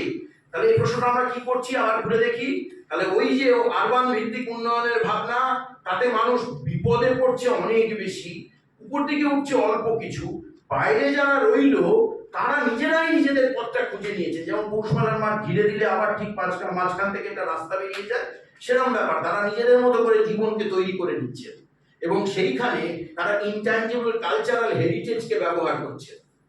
এবং সেই ইনট্যাঞ্জিবল কালচারাল হেরিটেজ কি? Folklore, customs, beliefs, traditions, knowledge. Intangible cultural heritage is being increasingly highlighted by UNESCO. এই জিনিসটা হচ্ছে ভীষণ ইম্পর্টেন্ট একটা বিষয়, যে তাহলে আমরা কি পেলাম? একটা অন্য ধরনের উন্নয়ন, কোঅপারেটিভ বেসড উন্নয়ন, কোঅপারেটিভ নয়, কোঅপারেটিভ ভাবলাম কোঅপারেটিভের কথা মনে করে, কোঅপারেশন বেসড উন্নয়ন, যৌথতা ভিত্তিক উন্নয়ন, যেখানে একটা রসদ হচ্ছে, একটা ক্যাপিটাল হচ্ছে। আমরা ক্যাপিটাল বলি না, 1 কোটি টাকা ইনভেস্ট করলাম, সেখানে সবচেয়ে বড় ক্যাপিটাল হচ্ছে ইনট্যাঞ্জিবল কালচারাল হেরিটেজ। যদি তাঁতিপাড়া যান তাহলে 350-400 বছর ধরে ওরা এই কাজটা করে যাচ্ছে, তার মধ্যে দিয়ে ডেভেলপ করেছে, সেই ইতিহাস শুনতে পাবেন। বহু জায়গায় আরো এরকম ইতিহাস শুনতে পাবেন, যেখানে এই ইনট্যাঞ্জিবল কালচারাল হেরিটেজটা একটা সময়ে ভাগ হচ্ছে এবং জেনারেশন আফটার জেনারেশন তৈরি হচ্ছে, এবং সেটাই কিন্তু মূলধন, সেটাই মূল জায়গা। ওই কম্পিউটারের মতো, যেটা এলে আমার উৎপাদন বেড়ে যায়, উন্নয়ন হয়। তাহলে ইনট্যাঞ্জিবল কালচারাল হেরিটেজ, তাহলে এই ইনট্যাঞ্জিবল কালচারাল হেরিটেজ এর থাকলে কি হয়, এবং এরা একটা যৌথ উৎপাদনে it is important to note that there are no formal R&D activity. ওই সমস্ত যৌথ জায়গায় কোনো ফর্মাল স্কুল নেই, কোনো R&D, আমরা বলি না R&D farm, research and development, and knowledge and skills imparting training, কোনো স্কুল। শিল্প সাধন খুব এক্সেপশনাল, খুব বেশি তো পাওয়া যাবে না, নিজেরা করে যাচ্ছেন শত শত বছর ধরে। The entire knowledge and skills are created and transmitted from generation to generation through community interaction. And this knowledge and skill formation and transmission is a key to growth. তাহলে এই যে নিজেদের ভেতরে যৌথতা, এই জায়গাটার উপর দাঁড়িয়েই কিন্তু এরা চলছেন। এবং যৌথভাবে বাঁচা মানে এর মধ্যে নতুন নলেজ তৈরি হচ্ছে, সেই নলেজ ভাগ করে নেওয়া হচ্ছে, সেই স্কিল ভাগ করা হচ্ছে, এবং ফাইনালি এই পুরোটাই ক্রিয়েটেড হচ্ছে এবং ট্রান্সমিটেড থ্রু মাদার টাং। এটা কিন্তু অন্য ভাষার বই পড়ে নয়, কোনো তাঁতি হঠাৎ বই পড়ে ফেলেছেন এবং সেই বই পড়ে ব্যাপারটা করেছেন, এরকম নয়। এটা শত শত বছর ধরে একটা প্রক্রিয়ার মধ্যে দিয়ে তৈরি হচ্ছে। এইখানে ভাষার ব্যাপার, সেটা হচ্ছে ভাষা মানে, যদি ভাষা না থাকতো আমি তো করতেই পারতাম না, বুঝতেই পারতাম। তাহলে এর মধ্যেও যারা বেঁচে আছেন, এবং এখানে অন্য ধরনের উন্নয়নের ভাবনা যে আনা যেতে পারে, এই তথাকথিত বিভৎস উন্নয়নের ভাবনার বাইরে, তাতে মূল রসদ কয়লা ইঞ্জিনের কয়লার মতো, ডিজেল ইঞ্জিনের ডিজেলের মতো, ইলেকট্রিক ইঞ্জিনের ইলেকট্রিকের মতো ভাষা। কারণ ভাষা যদি আমার না থাকে, সেটা হচ্ছে অর্গানাইজিং প্রিন্সিপল, সেটা অর্গানাইজিং থ্রেড। না হলে আমি পুরো প্রসেসটাই, যাকে আমরা বলছি ইনট্যাঞ্জিবল কালচারাল হেরিটেজ, সেই জিনিসটাই থাকে না। কারণ সেটা তো ভাষার মধ্যে দিয়ে থাকে, এরা লিখে রাখছেন না, এরা ভাষার মধ্যে দিয়ে জেনারেশন আফটার জেনারেশন, একটা জেনারেশন থেকে আরেকটা জেনারেশনে যাচ্ছে, ভাষার মধ্যে সেই শব্দগুলো ঢুকছে, এইভাবেই সেটা এগিয়ে চলেছে। তাহলে এই জায়গা থেকে ওনারা যেটা বলে শুরু করেছিলেন, আমাদের উপাচার্য মহাশয় বা প্রহ্লাদ দা বলেছিলেন, এইটা বলে দিয়েছেন ওনারা উল্টো দিক থেকে বলেছেন ভাষার জায়গা থেকে উন্নয়নের বিষয়টা। আমি জাস্ট অন্যটা, ওনারা পুরোটাই বলেছেন উন্নয়নের জায়গা থেকে ভাষার প্রশ্নটাকে দেখলাম যে উন্নয়ন অন্যরকম করতে হবে, এবং সেই উন্নয়ন অন্যরকম করার জন্য কিন্তু এই ভাষাটা ভীষণ দরকার। এবং এদের ল্যাঙ্গুয়েজ যদি আমরা মিস করে যাই, ওনারা বলেছেন সেটাই টেনে বলবো। ধরা যাক একটা জায়গায় ডোকরা শিল্পী, তাদের ভাষাটা ভ্যানিশ করে গেল কোনো কারণে, তাহলে ওই শিল্পটাই ভ্যানিশ করে। সেইটা শুধু একটা আমরা মিউজিয়ামের জন্য বলছি না, এটা একটা উন্নয়ন সম্ভাবনা নষ্ট হয়ে গেল। কখন? যখন আমরা বুঝছি যে সোকল আরবান ভিত্তিক উন্নয়ন এদের কিছুই দিতে পারছে না, তখন এই উন্নয়ন যখন ভীষণ দরকার, এটা গান্ধী রবীন্দ্রনাথ বলছেন, সেখানে দাঁড়িয়ে ভাষার প্রশ্নটা ফান্ডামেন্টাল হয়ে যাচ্ছে, এবং সেই ভাষাকে রক্ষা করা ওই দিক থেকেও দরকার। এটা শুধু কালচারাল হেরিটেজ নয়, এটা একটা ইকোনমিক ইস্যু বটে, একটা ক্যাপিটালও বটে। একেবারে ইকোনমিক্সের ধারণায় এটা একটা ক্যাপিটাল গুড, একটা যন্ত্র, একটা কম্পিউটারের মতো, যেটা হারিয়ে গেলে, নলেজটা শেষ হয়ে গেলে, যেমন বুলিয়ান অ্যালজেব্রা ভুলে গেলে আর হবে না, শেষ কম্পিউটার সায়েন্স। সেরকম এখানেও তাই, এখানে ওই মাতৃভাষার ভেতর দিয়ে যেটা কোথাও লেখা নেই, কেউ কোনো কিছু করছে না ইত্যাদি। Thus, we have an extremely significant role of mother tongue in promoting intangible cultural heritage and hence inclusive growth. যদি আমাকে এক্সক্লুসিভ গ্রোথ না করে ইনক্লুসিভ গ্রোথ করতে হয়, তাদের নিয়ে গ্রোথ করতে হয়, এদেরকে নিয়ে গ্রোথ করতে হয়, তাহলে কিন্তু এই প্রশ্নটা ভীষণভাবে দরকার যে ইনট্যাঞ্জিবল কালচারাল হেরিটেজ আমার রসদ। কেউ বলতে পারে কেন এই কোটি কোটি লোককে আমি লোন দেবো?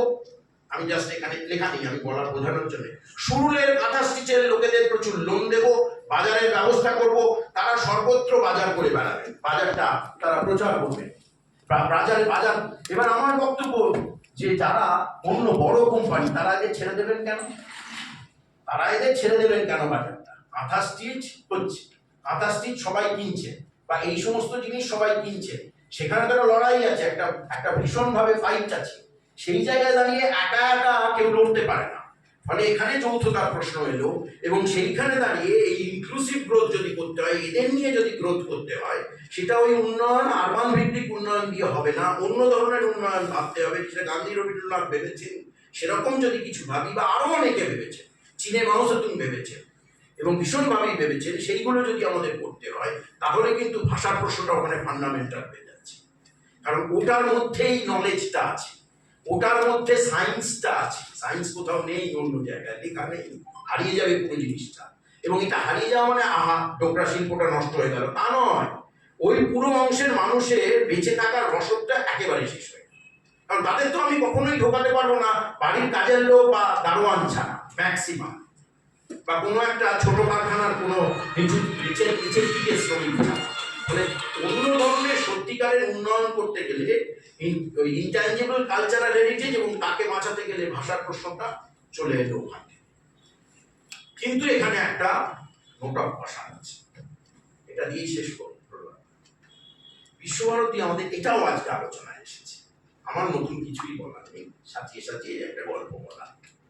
বিশ্বভারতী যদি দেখি, আমি ভাবছিলাম যে আসলে কি, আমার মনে হচ্ছে এরকম, আমি ভুল হতে পারি, আমি খণ্ডিত ভর্মিত হতে পারি, কিন্তু আমার মনে হচ্ছে বিশ্বভারতী আসলে বিশ্বভারতী মেলানোর কথা বলে।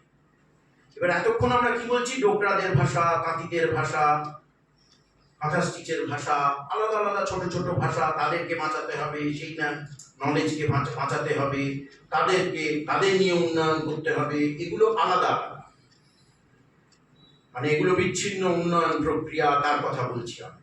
কিন্তু সার্বিকভাবে যদি আমার উন্নয়ন করতে হয়, তাহলে কিন্তু আমাকে যেটা করতে হবে সেটা হচ্ছে, আমি শুধু লোকালাইজড উন্নয়ন করব, শুধু সুরুলে উন্নয়ন করব, শুধুমাত্র দারিয়াপুরে উন্নয়ন করব, শুধুমাত্র বাঁকুড়াতে উন্নয়ন করব, এরকম নয়। এই সমস্ত উন্নয়ন প্রক্রিয়াকে বাঁধতে হবে, কারণ না হলে অসমযুদ্ধে এরা কখনোই দাঁড়াতে পারবে না। এবং এইখানে দাঁড়িয়ে individual cluster should be নিটেন into a global phenomena. এরকম নয় যে ইন্ডিভিজুয়াল, এই আজকাল অনেক দেখি আমরা লোন টোন দেওয়া হয়, অনেকেই এই নিয়ে প্রচুর কাজ করছেন, অনেক এনজিও, গভর্নমেন্ট অর্গানাইজেশন, তারা উন্নয়নের চেষ্টা করছেন বিচ্ছিন্নভাবে, আলাদা করে এদের নিয়ে কাজ করছে, যেগুলো খুবই গুরুত্বপূর্ণ, কখনোই নস্যাৎ করার জায়গায় নেই। কিন্তু এই পুরোটাকে যদি আমি বাঁধতে না পারি একটা জায়গায়, ঠিক যেটা গান্ধী বলছেন বারবার, সেটা যদি আমি না করতে পারি তাহলে কিন্তু এটা টিকবে না। এবং সেইখানে অন্য একটা প্রশ্ন আসছে, এই আলোচনাও এখানে আজকে হয়ে গেছে, to act as an alternative model promoting inclusive growth, thus although local is extremely important, local intangible cultural heritage, local language is important, its global linkages cannot be ignored, and hence local knowledge and skill formation and transmission should be linked with the global process. তার ফলে এই আলোচনাটাও একটু আগে এসেছে খুব interestingly, এবং আমি খুব রীতিমতো জানলাম যে এই অ্যাপের কথা বললেন স্যার, বা একটা ওই সাবরি সম্ভবত যে ল্যাঙ্গুয়েজের কথা বলছিলেন, common language, mother tongue should be complemented by a global language. এটা কিন্তু করতেই হবে। আমরা আজকাল যেটা হঠাৎ বলতে শুরু করেছি, সব ইন্ডিভিজুয়াল ল্যাঙ্গুয়েজগুলোয় পড়াশোনা করতে হবে ইত্যাদি, কিন্তু আমরা ভুলে যাচ্ছি যে ওই টুকরো টুকরো ভাবে দ্বীপগুলো বেঁচে থাকতে পারবে না, এটাকে জুড়তে হবে। ফলে গ্লোবাল ল্যাঙ্গুয়েজের একটা ভীষণ দরকার আছে, যেটা অ্যাপ বেসড হতে পারে, যেটা স্যার বলছিলেন, বা অন্য কোনো মানুষ নিজের মতো করে একটা কমন ল্যাঙ্গুয়েজ তৈরি করতে পারলেন, সেটা হতে পারে।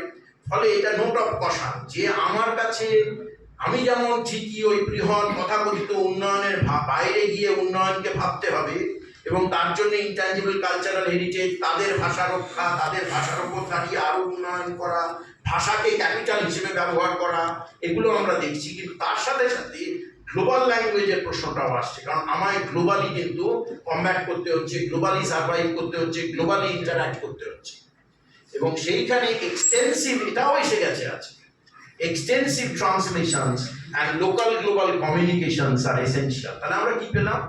একটা উন্নয়নের কথা আমরা জানি, যেটা হচ্ছে বড় কারখানা, বড় বড় শহর, বড় ইনফ্রাস্ট্রাকচার কেন্দ্রিক। সেটা করতে গিয়ে দেখলাম আমরা সিস্টেম্যাটিক এক্সক্লুশন করছি, বাইরে চলে যাচ্ছে বিরাট অংশের লোক, ওভাবে হবে না। তাহলে অল্টারনেটিভ ভাবতে হবে। আমরা গান্ধী রবীন্দ্রনাথে ফেরত গেলাম, গিয়ে দেখলাম কোঅপারেশনের উপর দাঁড়িয়ে বাঁচা যায়, ক্লাস্টার বেস মানুষ সত্যিই বাঁচছেন। ক্লাস্টারে বুঝতে গিয়ে দেখলাম আরে ইনট্যাঞ্জিবল কালচারাল হেরিটেজ তো মহান ক্যাপিটাল, সেখানে টাকা পয়সা যন্ত্রপাতি, তার থেকে জমি, তার থেকে অনেক বেশি জরুরি ইনট্যাঞ্জিবল, যা ধরা যায় না। ট্যাঞ্জিবল হচ্ছে ধরা যায়, ইনট্যাঞ্জিবল ধরা যায় না, কালচারাল হেরিটেজ। এবং ইনট্যাঞ্জিবল কালচারাল হেরিটেজ কোনো ডিকশনারিতে লেখা নেই, কোনো এনসাইক্লোপিডিয়ায় লেখা নেই, কোনো সায়েন্সের বইয়ে লেখা নেই, তা ভাষার মধ্যে আছে। তাই ভাষাকে নিয়ে বাঁচতে হবে, ভাষাকে খুঁজতে হবে, ভাষাকে আরো ব্যবহার করতে হবে। কিন্তু এটা করতে গিয়ে একটা ট্র্যাপে পড়ে যেতে পারি, আমরা লোকালাইজড হয়ে যেতে পারি। ডোকরা চিরকালই কোণে বসে, সেই বিঘ্নার কোণে বসে ডোকরার কাজ করে যাচ্ছে, সে কোনোদিনই গ্লোবাল মার্কেটে যুক্ত হতে পারছে না, লড়াই করতে পারছে না, তাহলে কিন্তু অচিরেই সে মারা পড়বে, সে কিন্তু বাঁচবে না। এবং সেই যে লোকাল এবং গ্লোবালকে মেলানোর জন্য এরকম কিছু মাধ্যম বার করতে হবে, সেটা অ্যাপ বেসড হতে পারে বা অন্য কিছু, যার মধ্যে দিয়ে গ্লোবাল ইন্টারাকশন তৈরি করতে পারে। এই যে আমরা, এটা আমাদের ভালো লাগে, অনেক সময় ছোট ছোট ক্ষুদ্র ক্ষুদ্র অ্যাক্টিভিটিকে আমরা প্রমোট করি এবং ভাবি যে উন্নয়ন করছি, কিন্তু এই উন্নয়ন বেশি দিন স্থায়ী হয় না। এই সমস্ত উন্নয়নকে জুড়ে একটা বৃহৎ অল্টারনেটিভ উন্নয়নের ভাবনা করতে গেলে শুধু লোকাল নয়, লোকালের ভাষা নয়, একটা গ্লোবালের প্রশ্নও আসে, এবং তার সঙ্গে ইন্টারঅ্যাকশনের প্রশ্নটাও আসে। এবং এইভাবে আমি ভাবছিলাম, ভাবতে ভাবতে, যে আজকের প্রসঙ্গে হয়তো এই কথাগুলো বলা যায়, কিছুটা অপ্রাসঙ্গিক, হয়তো কিছুটা প্রাসঙ্গিক, বিশেষ করে স্যারেরা বলে দেওয়ার পরে ব্যাপারটা আরো বেশি খানিকটা প্রাসঙ্গিক হয়ে ওঠে বলতে হবে। এবং এইখানেই আমি থামছি। ধন্যবাদ।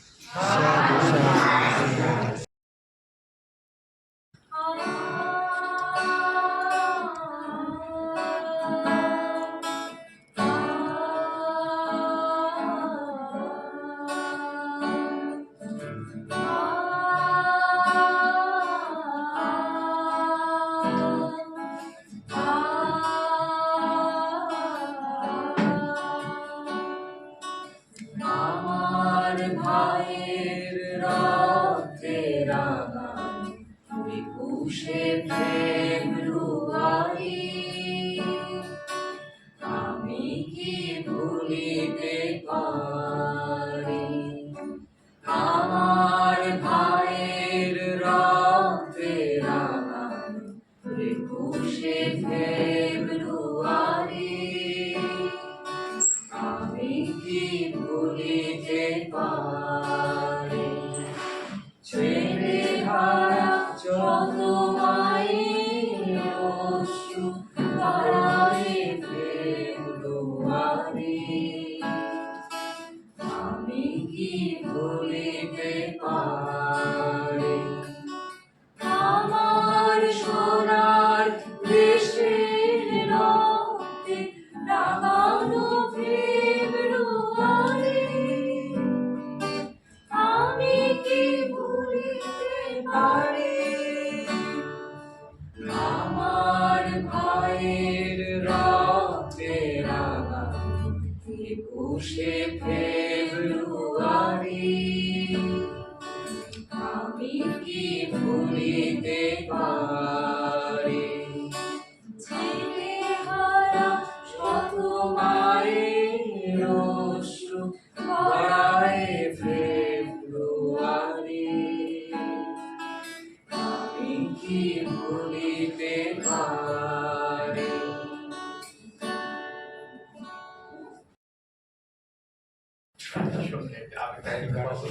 কারণ এই গানটা যিনি রচয়িতা আব্দুল গাফফার চৌধুরী উনি আমার সম্পর্কে এবং উনি সম্পত্তি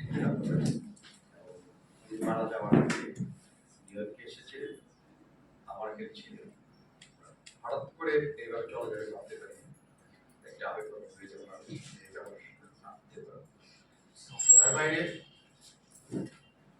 একুশের গান সারা পৃথিবীতে সুরকার আত্মা বাবদত্তা জানেন 1971 সালে আত্মা মহকে এই গান সংগ্রহিত করার জন্য আমাদের ক্ষেত্রে মুক্তিযুদ্ধে তাকে নির্মমভাবে পৃথিবীতে কীভাবে হত্যা করা হয়েছে শুধু একটা গান সংগ্রহিত করার জন্য গান শুরু করার জন্য পৃথিবীতে একটা মানুষকে নির্মমভাবে জীবন দিতে হয় এই গানটার একটা তাৎপর্য সেই কারণে সবাইকে ধন্যবাদ নমস্কার আমি খুব কিছুটা আপ্লুত এই মুহূর্তে যে আমি একজন সাধারণ মানুষ আপনাদের মধ্যে সাধারণ নামের আগে যাই থাকুক আমি শিখতে চেষ্টা করি আজকে অনেক শিখলাম জানলাম এবং আমি একটা প্রতিষ্ঠানের পক্ষ থেকে আপনাদের কাছে এসেছি এই প্রতিষ্ঠান সম্পর্কে দু কথা বলতে চাই তার আগে যারা আলোচক ছিলেন এবং এই প্রতিষ্ঠানের যে ডাইরেক্টর ডেপুটি ডাইরেক্টর এবং আপনারা যারা এখন 3 ঘন্টা উপরে একাডেমিক ডিসকাশন শুনেছেন তারপরে আলোচনাটা আমি খুব প্রয়োজন না খুব বিরক্ত করাতে পারি আমি জাস্ট আলোচনা করবো আপনার সঙ্গে আমরা একটা মত সেই দৃষ্টিকোণ আপনারা ধারণা থাকতে পারে সচেতনতা পরিষদ যুক্তরাষ্ট্র থেকে এসে এখানে প্রোগ্রাম করে করতে চাচ্ছে বা কেন আমরা প্রভাবিত যাচ্ছি একুশের চেতনা পরিষদ মূলত এটা বাংলাদেশি সম্পর্ক এটা একুশের চেতনা পরিষদ হচ্ছে ভাষা আন্দোলনের যে সমস্ত শহীদ সংগ্রামীরা অংশগ্রহণ করেছে সেখানে আমার বাবা ছিলেন ওনাকে ছেড়ে নিয়ে যাওয়া হয় আমার চাচারা তারাও ছিলেন যারা আমাদের সালাম মারা গেলেন ওনারা মিছিল থেকে দেশকে আহত হতে বেঁচে গেলেন চাকরি করে নিয়ে ওদের ছেড়ে নিয়ে গেল বাবা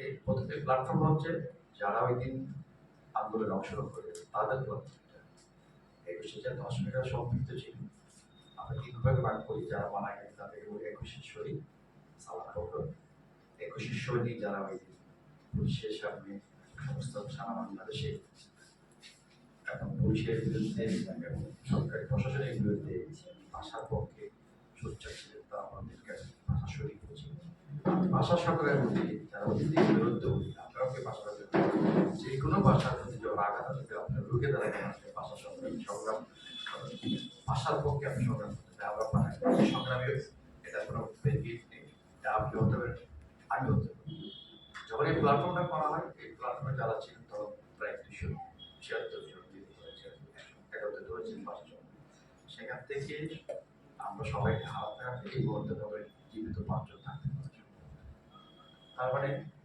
আমরা যারা ভাষা আন্দোলন করেছি প্রত্যক্ষ সাক্ষী তাদেরকে আমরা যেমন একটা ভাষা মৃত্যু হয় 5 জন মারা গেলে 5 জন একই অবস্থা বায়ানরা যারা সক্রিয় ভূমিকা ছিলেন তাদের বিক্ষোভকে ওই সাক্ষী বলে হারিয়ে দিচ্ছে। তখন এই জিনিসটাকে চেতনাকে তুলে রাখবে যে আমি চিন্তা করবো যে কি করা যায়।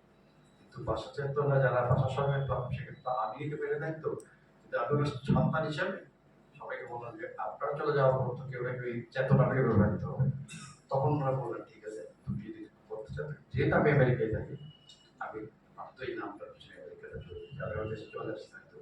আর যুক্তরাষ্ট্র যে অ্যাক্টিভিটি সেটা হয়তো অন্যরা কি করতে পারে, কিন্তু আমি বাংলাদেশের পক্ষে থেকে যে আপনাদের নিয়মিত হয়ে ফোকাস করে চিন্তা ভাবনা করবো সেটা চলে আসতে হবে। আমি এটা হয়ে যাচ্ছে আশা করি ভবিষ্যতে বাংলাদেশ প্রভাব আপনার সঙ্গে আমি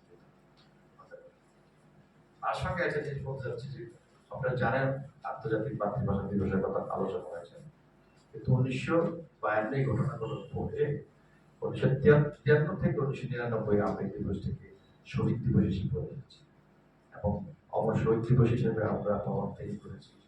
আপনারা সবই জানেন ইতিহাস, কিন্তু হঠাৎ করে 1999 সালে এসে যখন জাতিসংঘ স্বীকৃতি দেয় এবং সেই স্বীকৃতি যিনি করেছিলেন রফিক ভাই এবং সালাম প্রীতি বন্ধু, রফিক ভাই আমার ভাই উনি যখন প্রক্রিয়ায় সম্পৃক্ত ছিলেন তখন তাকে জানতাম, কিন্তু আমি খুব এক্সাইটেড ছিলাম যেটা হওয়া উচিত, হওয়া দরকার। এবং উনি 1998 সালে জানুয়ারি মাসে করেছেন ব্যক্তিগতভাবে। আমি যেরকম দাবি করলাম এই জিনিসটা চাই, ওনার মাথায় এসেছে যে মেয়ে দিবস থাকতে পারে, নারী দিবস থাকতে পারে, কেন মাতৃভাষা দিবস থাকবে। তো উনি চিন্তা করলেন যে 21 ফেব্রুয়ারি একটা ঘটনা আছে, আমরা তো দাবি করতে হবে। উনি ব্যক্তিগতভাবে কফি আনাদিকে লিখলেন, কফি আনা অফিস থেকে বলা হলো এটা ব্যক্তিগতভাবে বিষয় নাই, রাষ্ট্রের পক্ষ থেকে আসতে পারে, এটার পক্ষে অন্যান্য রাষ্ট্রের সমর্থন থাকতে হবে। তো উনি থাকেন কানাডায় ব্যাংককে, সুতরাং উনি তো বাংলাদেশে থাকেন। তখন চিন্তা করলেন যে ঠিক আছে কানাডার অ্যাম্বাসাডারের কাছে রিকোয়েস্ট করি উনি যেন কানাডার পক্ষ হয়ে এটা করেন। উনি কিন্তু বাংলাদেশের পক্ষ থেকে চান, ওনাকে যখন বলা হলো যে না এক সরকার আছে, তো উনি কানাডার অ্যাম্বাসাডারকে বললেন যে ছবি নিয়ে আছেন, ওনার কাছে চিঠি লিখবেন যে আমরা তো ওনার প্ল্যাটফর্ম তৈরি করবেন। প্ল্যাটফর্মটা কি international mother lover language lover of the world, এই নামে একটা প্ল্যাটফর্ম করে এখন উনি একজন একটা প্ল্যাটফর্ম করলে তো আপনার কয়েকজন নাম দিতে হয়। উনি করলে নিজে বাংলাদেশি থাকতে একজন হিন্দি ভাষা লোক, ইন্ডিয়ান বের করে খুঁজে আমি তোমার নাম দেবো ইন্ডিয়ান হিন্দি ভাষা লোক, স্প্যানিশ বের করলেন, ফিলিপিনো বের করলেন, এবার উনি প্রায় 7টা দেশ থেকে 10 জন লোককে নিজের নামই দিলেন, যাদেরকে পেলেন আর যেটা পান্ডায় নাম পরিবর্তন করে এটা বড়িগুলো নাম ইন্টারন্যাশনাল মাদার ল্যাঙ্গুয়েজ এটা করে জমা দিলেন। তখন কানাডার অ্যাম্বাসেডার খুব গুরুত্ব দেয়, তেমনি কানাডা একটা বাইকেল জমা দিয়েছে, ওটা প্রসেস করে। তখন ইউনেস্কো থেকে বলা হলো যে এক কাজ করো, চেষ্টা করো তোমার সরকারকে দেওয়া। তখন সে অ্যানা মারিয়ার এক মেয়ের মোবাইলে ছিল, সে খুব হেল্প করেছিল আমাদের। আর জাতিসংঘের হাসান ফেরদৌস নামে আমিও জড়িত ছিলাম, পরামর্শ পরে বাংলাদেশ গভর্নমেন্ট করে অ্যাপ্লাই করি। আর অ্যানা মারিয়ানা বললো যে তোমাদের যদি করতে হয় জাতিসংঘের অধিবেশন হচ্ছে অধিবেশন নভেম্বরে, সুতরাং তোমাদের এটা সাবমিট করার সময় হচ্ছে 10ই সেপ্টেম্বর। এই 10ই সেপ্টেম্বর যদি তুমি সাবমিট না করতে পারো এই বছর যদি এটা মিটিয়ে উত্তরিত হবে না, সেটা পিছিয়ে যাবে। তখন প্রধানমন্ত্রী শেখ হাসিনা ছিলেন, পার্লামেন্ট অধিবেশন এখন দিয়ে বলা হচ্ছে, তখন ওনাকে তড়িৎ গতিতে জানানো হলো যে আমরা 10ই সেপ্টেম্বর যদি অ্যাপ্লিকেশন সাবমিট করতে চাই, এটা আইনের জটিলতা বা প্রশাসনিক মামলা না প্রধানমন্ত্রী ডাইরেক্ট নির্দেশে যদি সম্ভব হয় তাহলে সম্ভব। উনি আবার পার্লামেন্ট অধিবেশন থাকা অবস্থায় গুরুত্ব সঙ্গে উনি বলেন যে অর্ডার দিলেন শিক্ষামন্ত্রীকে তাড়াতাড়ি প্রসেস করে, আজকে 9 তারিখ 10 তারিখের মধ্যে হবে, ঠিক প্রসেসে কয়েক ঘন্টা আগে পৌঁছে যাওয়ার পরে জিনিসটা উত্থাপিত হলো, তারপরে এটা মোটামুটি হলো বাস্তবে। তখন রফিক ভাই করলেন কি আমাকে তখন গভর্নমেন্ট হয়েছে, এখন আনন্দের ব্যাপার সারা পৃথিবী জেনে গেছে 21 ফেব্রুয়ারি ওনাকে আমি বললাম এক কাজ করেন আমরা তাহলে জাতিসংঘের সামনে শহীদ মিছিল করি।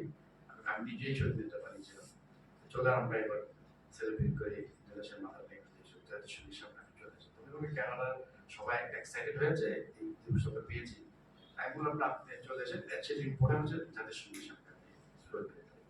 উনি আসলেন, আসার পরে ওনাকে নিয়ে অনেক মিডিয়া যে বললেন একটা বিশাল কাজ অর্জন হয়েছে। তো উনি ছিলেন আমার পাশে, পরবর্তী টেলিভিশন ইন্টারভিউ নিতে আসলো, যখন আসলো সবাই আমি তখনই একটা প্রশ্ন আমাকে করেছি, হঠাৎ করে কেন আমার মাথা এত একটা পিছিয়ে পরিশ্রম করার পর আবার আমার এখানে একটা বড় ধাক্কা ছিল। আমি বলবো একটা কাজ তো খুব ভালো হয়েছে, কেমন জানি আমার মনে হচ্ছে একটা ভবিষ্যতে আমাদের জন্য একটা অসহায় সরকার থাকতে পারে। কি দেয়?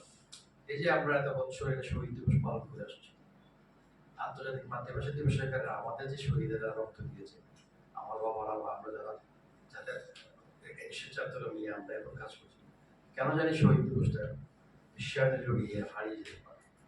বাস্তবিক তাই হচ্ছে। তখন উনি কথা বলার পরে কথাটা বিভেদ ভাবিনি, টিভিতে বলেছে, যেহেতু আমার ভাই সেই জন্য বলছে। পরে চিন্তা করতে পাশে এখন আমি যেখানে যাই, আমেরিকায় বলে সারা পৃথিবীতে যেখানে যাই, খুব কম জায়গায় এই লেখা থাকে কতটা কলকাতা বিশ্ববিদ্যালয়ের ছিলেন, ওখানে একটা প্যানেল ছিল, সেখানে আন্তর্জাতিক মাতৃভাষা দিবস লেখা হয়েছে, অমর শহীদ দিবস থাকে। এই যে আমরা একটা সংখ্যা ছিল, এটা কিন্তু সত্য। আমাদের বাঙালি হিসেবে, বাংলা ভাষার লোক হিসেবে আমাদের কিন্তু আলাদা একটা গর্ব। আমাদের যারা শহীদ হয়েছে সেটাকে আমরা শ্রদ্ধা করবো, সেটা আমরা রাখবো শহীদের বিষয় আমাদের জন্য। তারপর আন্তর্জাতিক মাতৃভাষা দুটা মিলিয়ে আমরা চিন্তা করবো। অন্য ভাষার পাশে ওরা এটাকে আন্তর্জাতিক মাতৃভাষা হিসেবে নেবে, যেহেতু ইউনেস্কো ঘোষণা করে। কিন্তু আমরা এই শহীদ দিবস গুলো বলবো, যার ফলে এই গানটার সঙ্গে আমরা আমাদের কখনোই মানে ডিসকানেক্ট হওয়া উচিত না। আমরা এই গানটাকে কোনো জন্য দিচ্ছি, তারপরে এই শহীদটাকে আমরা দিচ্ছি, কিন্তু এখন কিন্তু হচ্ছে না।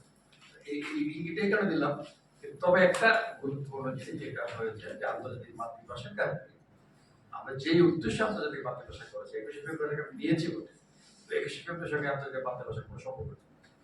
তাদের কর্মসূচির সঙ্গে কোনো সম্পর্ক নেই, তারা কি চাচ্ছে সেটা কোনো সম্পর্ক নেই। এর থেকে তারা চুজ করেছে, যেমন ইউগান্ডার গণহত্যার জন্য 9 ডিসেম্বরটাকে জেনোসাইড দিয়ে দিয়েছে বাংলাদেশের। এত কিছু হওয়ার পরে 25 ডিসেম্বরটাকে আমরা জেনোসাইড করতে পারি না জাতিসংঘে, কারণ 21 আগে করেছিল, ওদের মাত্র 9,000 লোক মারা গেছে, আমাদের 30 লক্ষ লোক মারা গেছে। কিন্তু আমরাও এটা পাইনি, তার কারণ আমরা ক্যালকুলেশন করে প্রসেস করার পর আমরা করেছি, আমরা ট্রেনটা মিস করেছি, ট্রেন হয়ে গেছে। এখন 21শে ফেব্রুয়ারি টাকা দিয়ে নিয়েছে ওরা, তো এটার সঙ্গে আমাদের কোনো 21-এর কোনো সম্পর্ক নেই। এই দিনটা খুব দাঁড়িয়ে করেছে, যেহেতু আমরা আত্মহত্যা দিয়েছিলাম, আমরা অ্যাপ্লিকেশন করেছি এটা দেখি। তারা যে কথাগুলো বলছে, এই কথাগুলো প্রত্যেকটা কথা আজকে কলেজে ওরা আলোচনা চলে আসছে। তারা যে যে জিনিসটা চেয়েছিলেন, যে কথাগুলো স্যার বলেছেন আজকে কলেজে, এই আন্তর্জাতিক মাতৃভাষা দিবসের গুরুত্বপূর্ণ সেখানে। আমরা যেমন উপজাতি বলি, এক উপজাতিতে ইংরেজি বলা হয়, আপনি বাংলায় বলে আমরা এখানে উপজাতি বলছি, আর আপনি কিছু বলছেন, আপনি এটা ইংরেজিতে পাবেন। আপনি একটা সভ্যতা শিখিয়ে বলেন নেশনকে বলে আপনার সাব নেশন। আপনি একটা উন্নত দেশের একটা নাগরিককে বলবেন সাব নেশন, তো আকাশতে বলবেন। নেশন কখনো সাব হয় না। জাতি তো জাতি হবে, 10টা লোক থাকতে পারে, 20টা লোক থাকতে পারে, ছোট জাতি। আমরা কেন উপজাতি বলছি, যেটা দিকে দিকে আছে উত্তর বলছে, জাতিসংঘ তাই চাচ্ছে। কোনো ভাষাকে আপনি থাকবেন না, অল্প সংখ্যক লোক থাকতে পারে, কিন্তু ভাষা কখনো একটা সঙ্গে একটা ছোট বড় হয় না। এখন সেটা জাতিসংঘের দায়িত্ব নিয়ে বলতে চাচ্ছে, ঠিক আছে 21শে ফেব্রুয়ারি আমরা কিন্তু আমাদের এই করিডোরের মধ্যে সার্চ করে দিচ্ছে।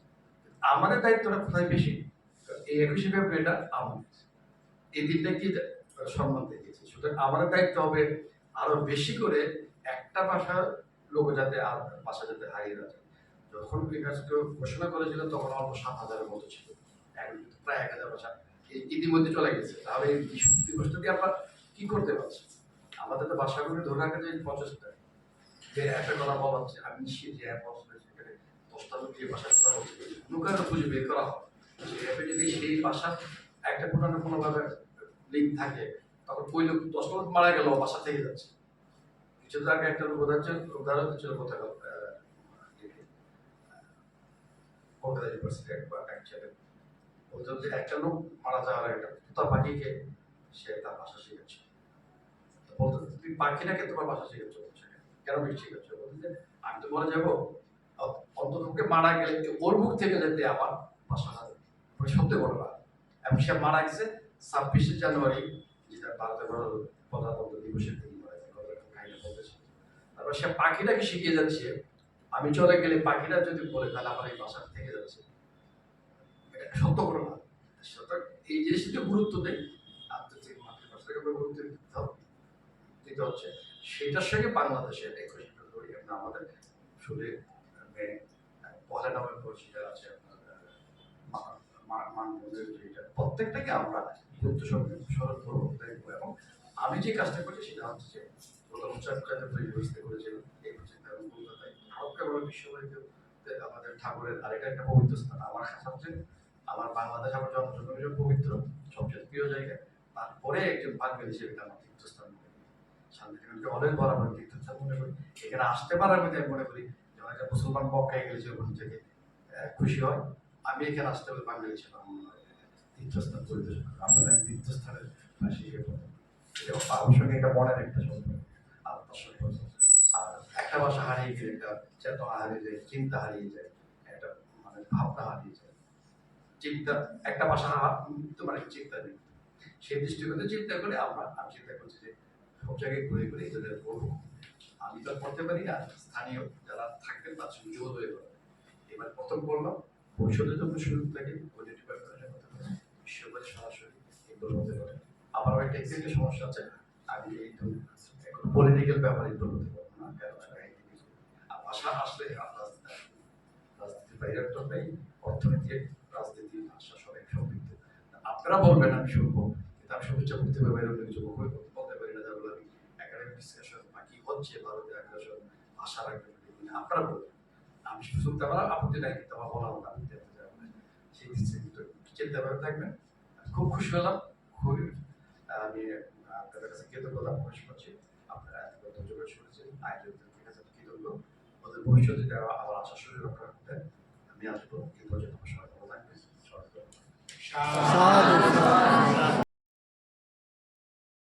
শান্তিনিকেতন আমাদের শান্তিনিকেতন, আপন আমাদের সবতে আপন আমাদের শান্তিনিকেতন, আমাদের শান্তিনিকেতন।